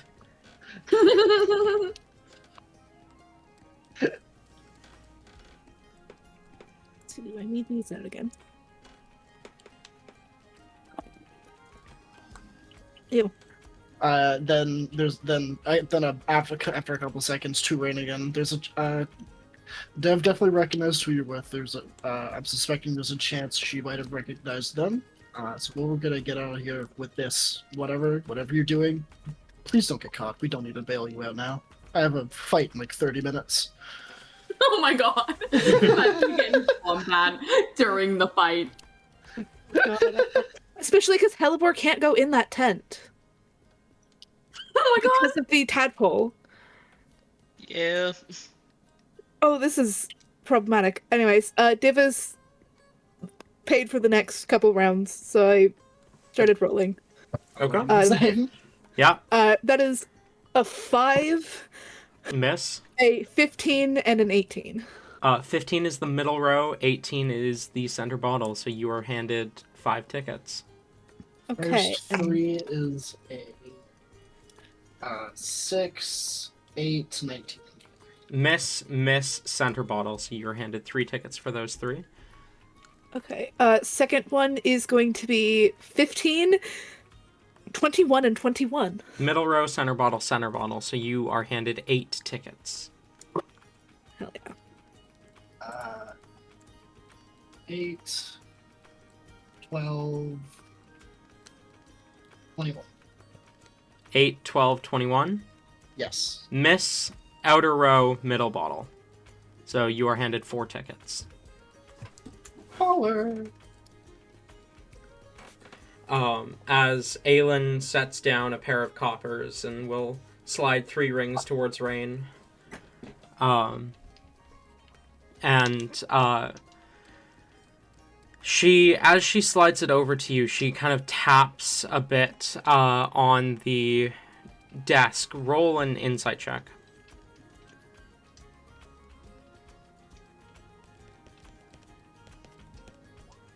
$17. You recognize the pattern of the tapping and take a moment to actually try and translate it. Roll a intelligence check to understand her Morse code. Is this something Vemfer would have learned? Or would it be different now? 23. Potentially. Roll perception, Vemfer, to see if you notice it. Is that something that Div would recognize or remember? I don't think so. 16. Sure, roll intelligence, Vemper. Cool.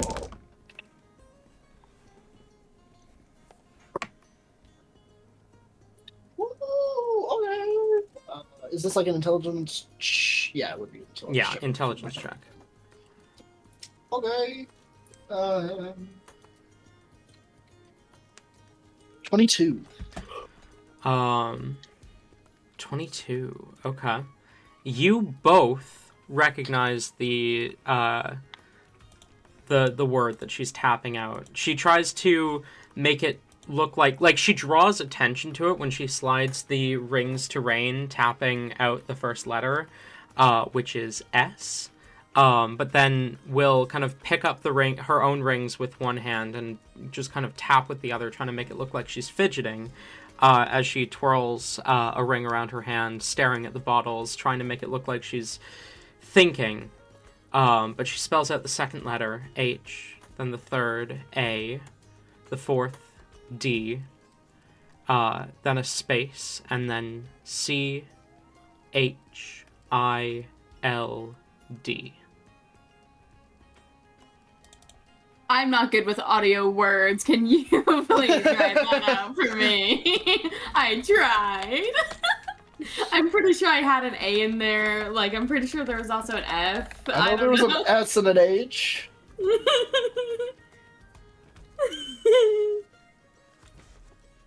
I've sent it in voice for the voiceless. Cool. Yes. It's a sad child. They accidentally... I'm sorry.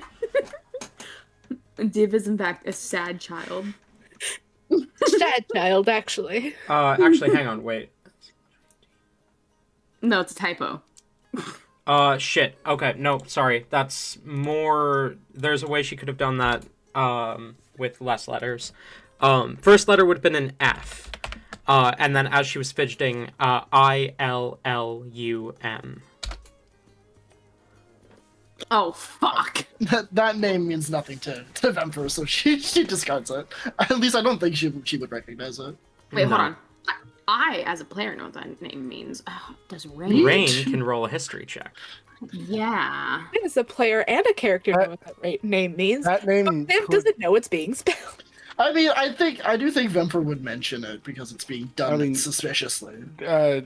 DM, that name could potentially mean something to Vimfer, couldn't it? Could it? Oh, That's you're Celsius's right. dad. Yes. Oh yes. Yes, that is Celsius's dad. I forgot Vemper about is that. locked the fucking now. Rain, what was that history check? I don't remember. Hold on. Shut up! Don't judge me. That was You have to 20. roll a history check to remember your history check. Let's see how well that goes. You can check the logs. Yeah, I have very bad memory. That's why I need the logs. You had motherfucker. What was your history check? 20. Okay. You recognize that name. It is not one that you often associate with, but it is one you keep tabs on. Because while of the 3 largest criminal organizations in the world, you have control over one and a personal relationship with a second, you have no direct connection to the Shadow Children Oh, right. of Asunia. But the Shadow Children of Asunia are run by a man known as Philum. And the highest ranking members of those Shadow Children are called Philum. They're given that last name as an honorary title. So clearly she seems to think that Div has a connection to Philum or Vemfer. Rain, did we finish throwing the rings that we have right now? Yes, sorry. She got outer ring, middle ring, center ring. And Okay. you didn't roll. Let me roll real quick. Mhm. And, bop. While doing that, we're gonna do the rule of 3, and Div is gonna put another 2 copper on the table. Okay. You are handed Rain- 6 rings. Vemper will match them. This is really funny. Rain not even like really paying attention to the rings that he's throwing. He's just, chucking them. He rolls a 21, a 14, and 21. Ooh. Center bottle, outer ring, center bottle, so 7 tickets. I got 21, 21, and 7. 21, 21, 7. So center bottle, miss. So 6 tickets. I got 7. Fucking Miss. 7, 12, 19. So many fucking 19. 12 outer bottle, and then 19 center bottle, so 4 tickets. 5, 10, and 12. Miss, outer ring, so 1 ticket. Rain will kind of stand up and brush himself off. Well, 6, my lady, 20, I believe refreshments are in order. No, 22. Sorry. Sounds good. Sorry, And- those totals, Benfer? 6, 20, 22. Miss, center bottle, so 6 tickets. So, hell yeah. As she stands behind Rain.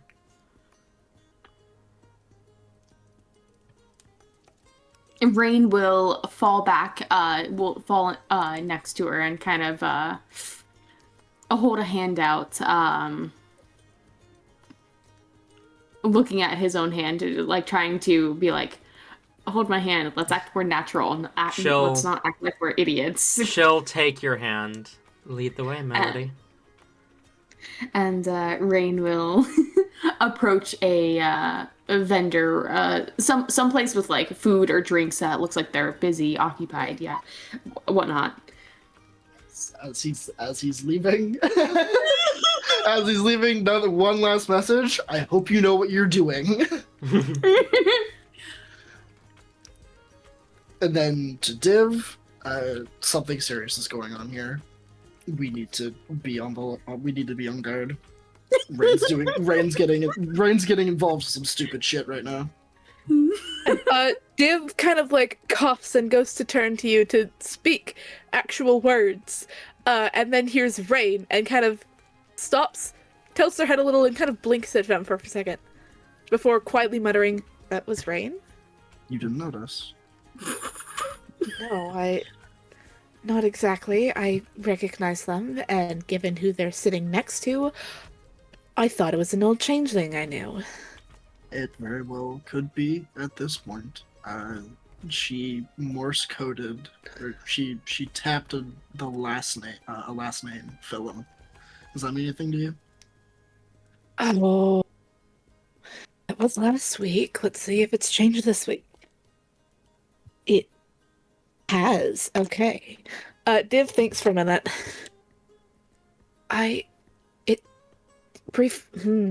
Vaguely, yes. That's she's important. incorrect, but I mean, I'm guessing based on who the name is. That's what makes sense. So, sorry, you're saying that one, there's that one, and then there is Rain. The other person walking away was Rain. Yes. Okay. Oh, that's good. I thought there was going to be an unpleasant reunion. There still very well could be. Let's go try and find the other two and regroup. Fair enough. Hellebarb's excited to find the prizes, right? Yes, I do remember that. Find the trail from there, maybe? Sounds like a good idea. Div's gonna go find. Actually, no. Div's gonna look to the vendor and ask, "Excuse me. Where exactly do we exchange the tickets in? I kind of got a little turned around, and I don't remember how to get back there." Just follow the main road back towards the entrance, away from the main tent. The prize booth is right near the entrance in the center square. That makes sense. All right, thank you. Of course. And Div will be Div gives the most friendly interaction that Femfer probably has seen from him. Before nodding in that direction and leading the way there. You guys make your way over to the prize booth. Pride booth. I love sinning. You make your way to the prize booth. You do not see. Gaily. You do not see. Sorry. You do not see Heli or Hellebore, but you see a gnomish man stood on a stool behind the booth, kind of smiles at you as you approach.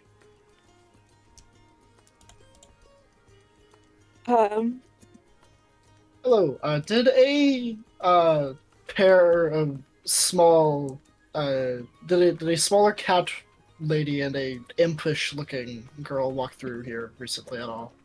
He kind of raises an eyebrow at you as he says, "I wouldn't exactly call him small. Look at me." As he gestures to his 3-foot tall form, before he My says, mistake. "But I did Habits. see who you were talking about. Yeah, they were talking about they were asking about the chariot races. Lovely. You might be able to catch him before it starts." Can't be good. That would be the hope. Thank you so much. Yes, thank you very much. All right, let's go find these morons. Let's go get the rascals.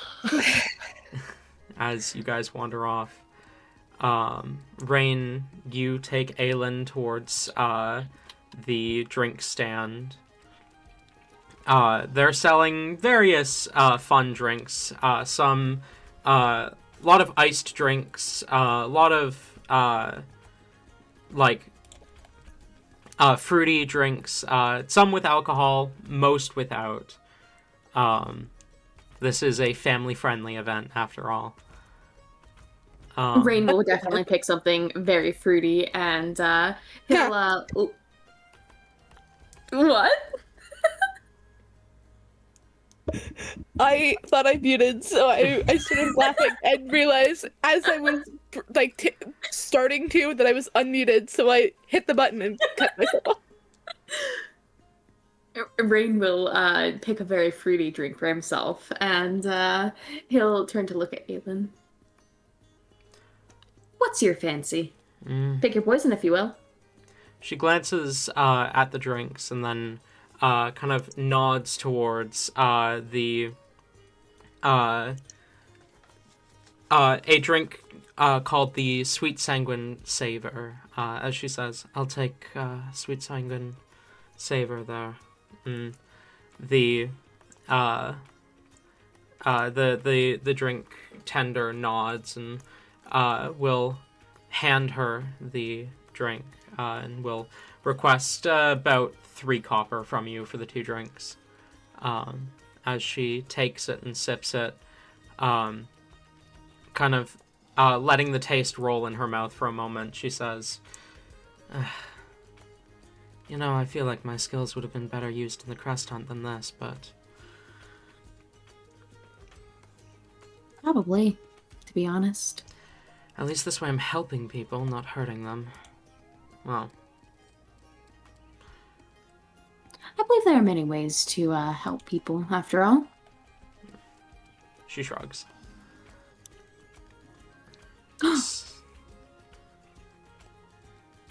You want to do something a little more unusual, a little more fun?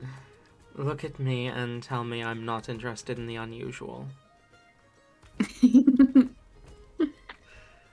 Rain will slowly, giving them the chance to back away, take their hand and lead her a little bit away from the crowd so that he can speak a bit more privately. As you pull her away from the crowd, she kind of drops her voice as she looks at you. "Did you get my message?" I did. What could the Shadow Children be doing here? I don't know. Who was the What did you, The one with the stitches. I know they've got an association with one of Philem's. Oh? They were traveling together for a while. I don't know the specifics, but what I do know is the Shadow Children does not let their own run around with strangers. Is the Shadow Child here? I Rain haven't- will look around. I haven't seen her, but we're talking about a changeling. I guess that's... For all we true. know, she could have been the dragonborn that she was with. I feel like they stood out a little too much for that to be a wise disguise. You never met her. This changeling, they... Standing out was their way of doing things. Interesting.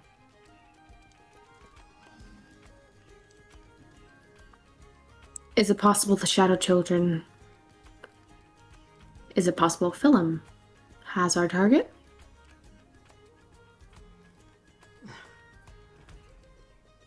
If Philum had our target, we would have our target.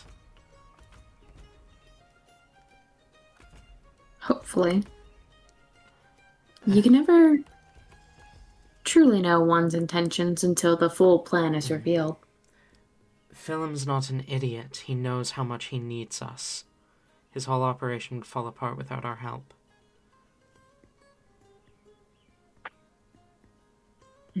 He wouldn't dare hide someone from us. That would be a stupid move, after all. And stupid is the last thing that man is. Rain will look back at the festival and just say, you know, I got a pretty good look at their prize tent. And we don't really have time to be racking up all these tickets for one of those prizes. You want to snatch some tickets with me? I'm not going to stop you, but... I mean... She takes a deep breath, and you watch her form shift as she attempts to mimic you. But a couple things stand out. Her scars do not change. Her arms are still covered in these, like, torn bits of flesh, and her hands remain blackened. Can't exactly hide very well, keep out of sight. Rain will look them over before saying,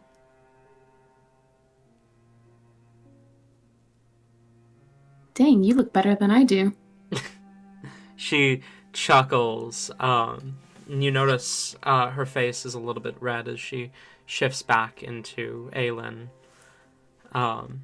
She reaches into her bag and pulls out a stone and kind of tosses it to you.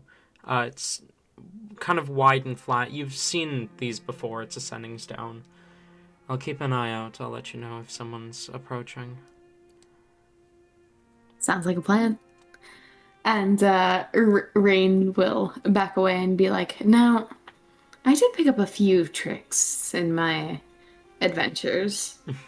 Something that comes in handy when I want to get a little mischievous. And he'll go invisible again. Okay. We are going to end session there. Because I get the feeling that you stealing tickets might take more than a couple minutes. Probably. But now I've got intentions with the tickets. With a unexpected bond of some sort formed with the enemy. Potential chariot race cheating. And the threat of a reunion. That will be where we end tonight's session. Thank you all for coming, viewers and players, and I look forward to seeing you all next time. Goodbye for now, my friends, and always remember, no story is truly black and white.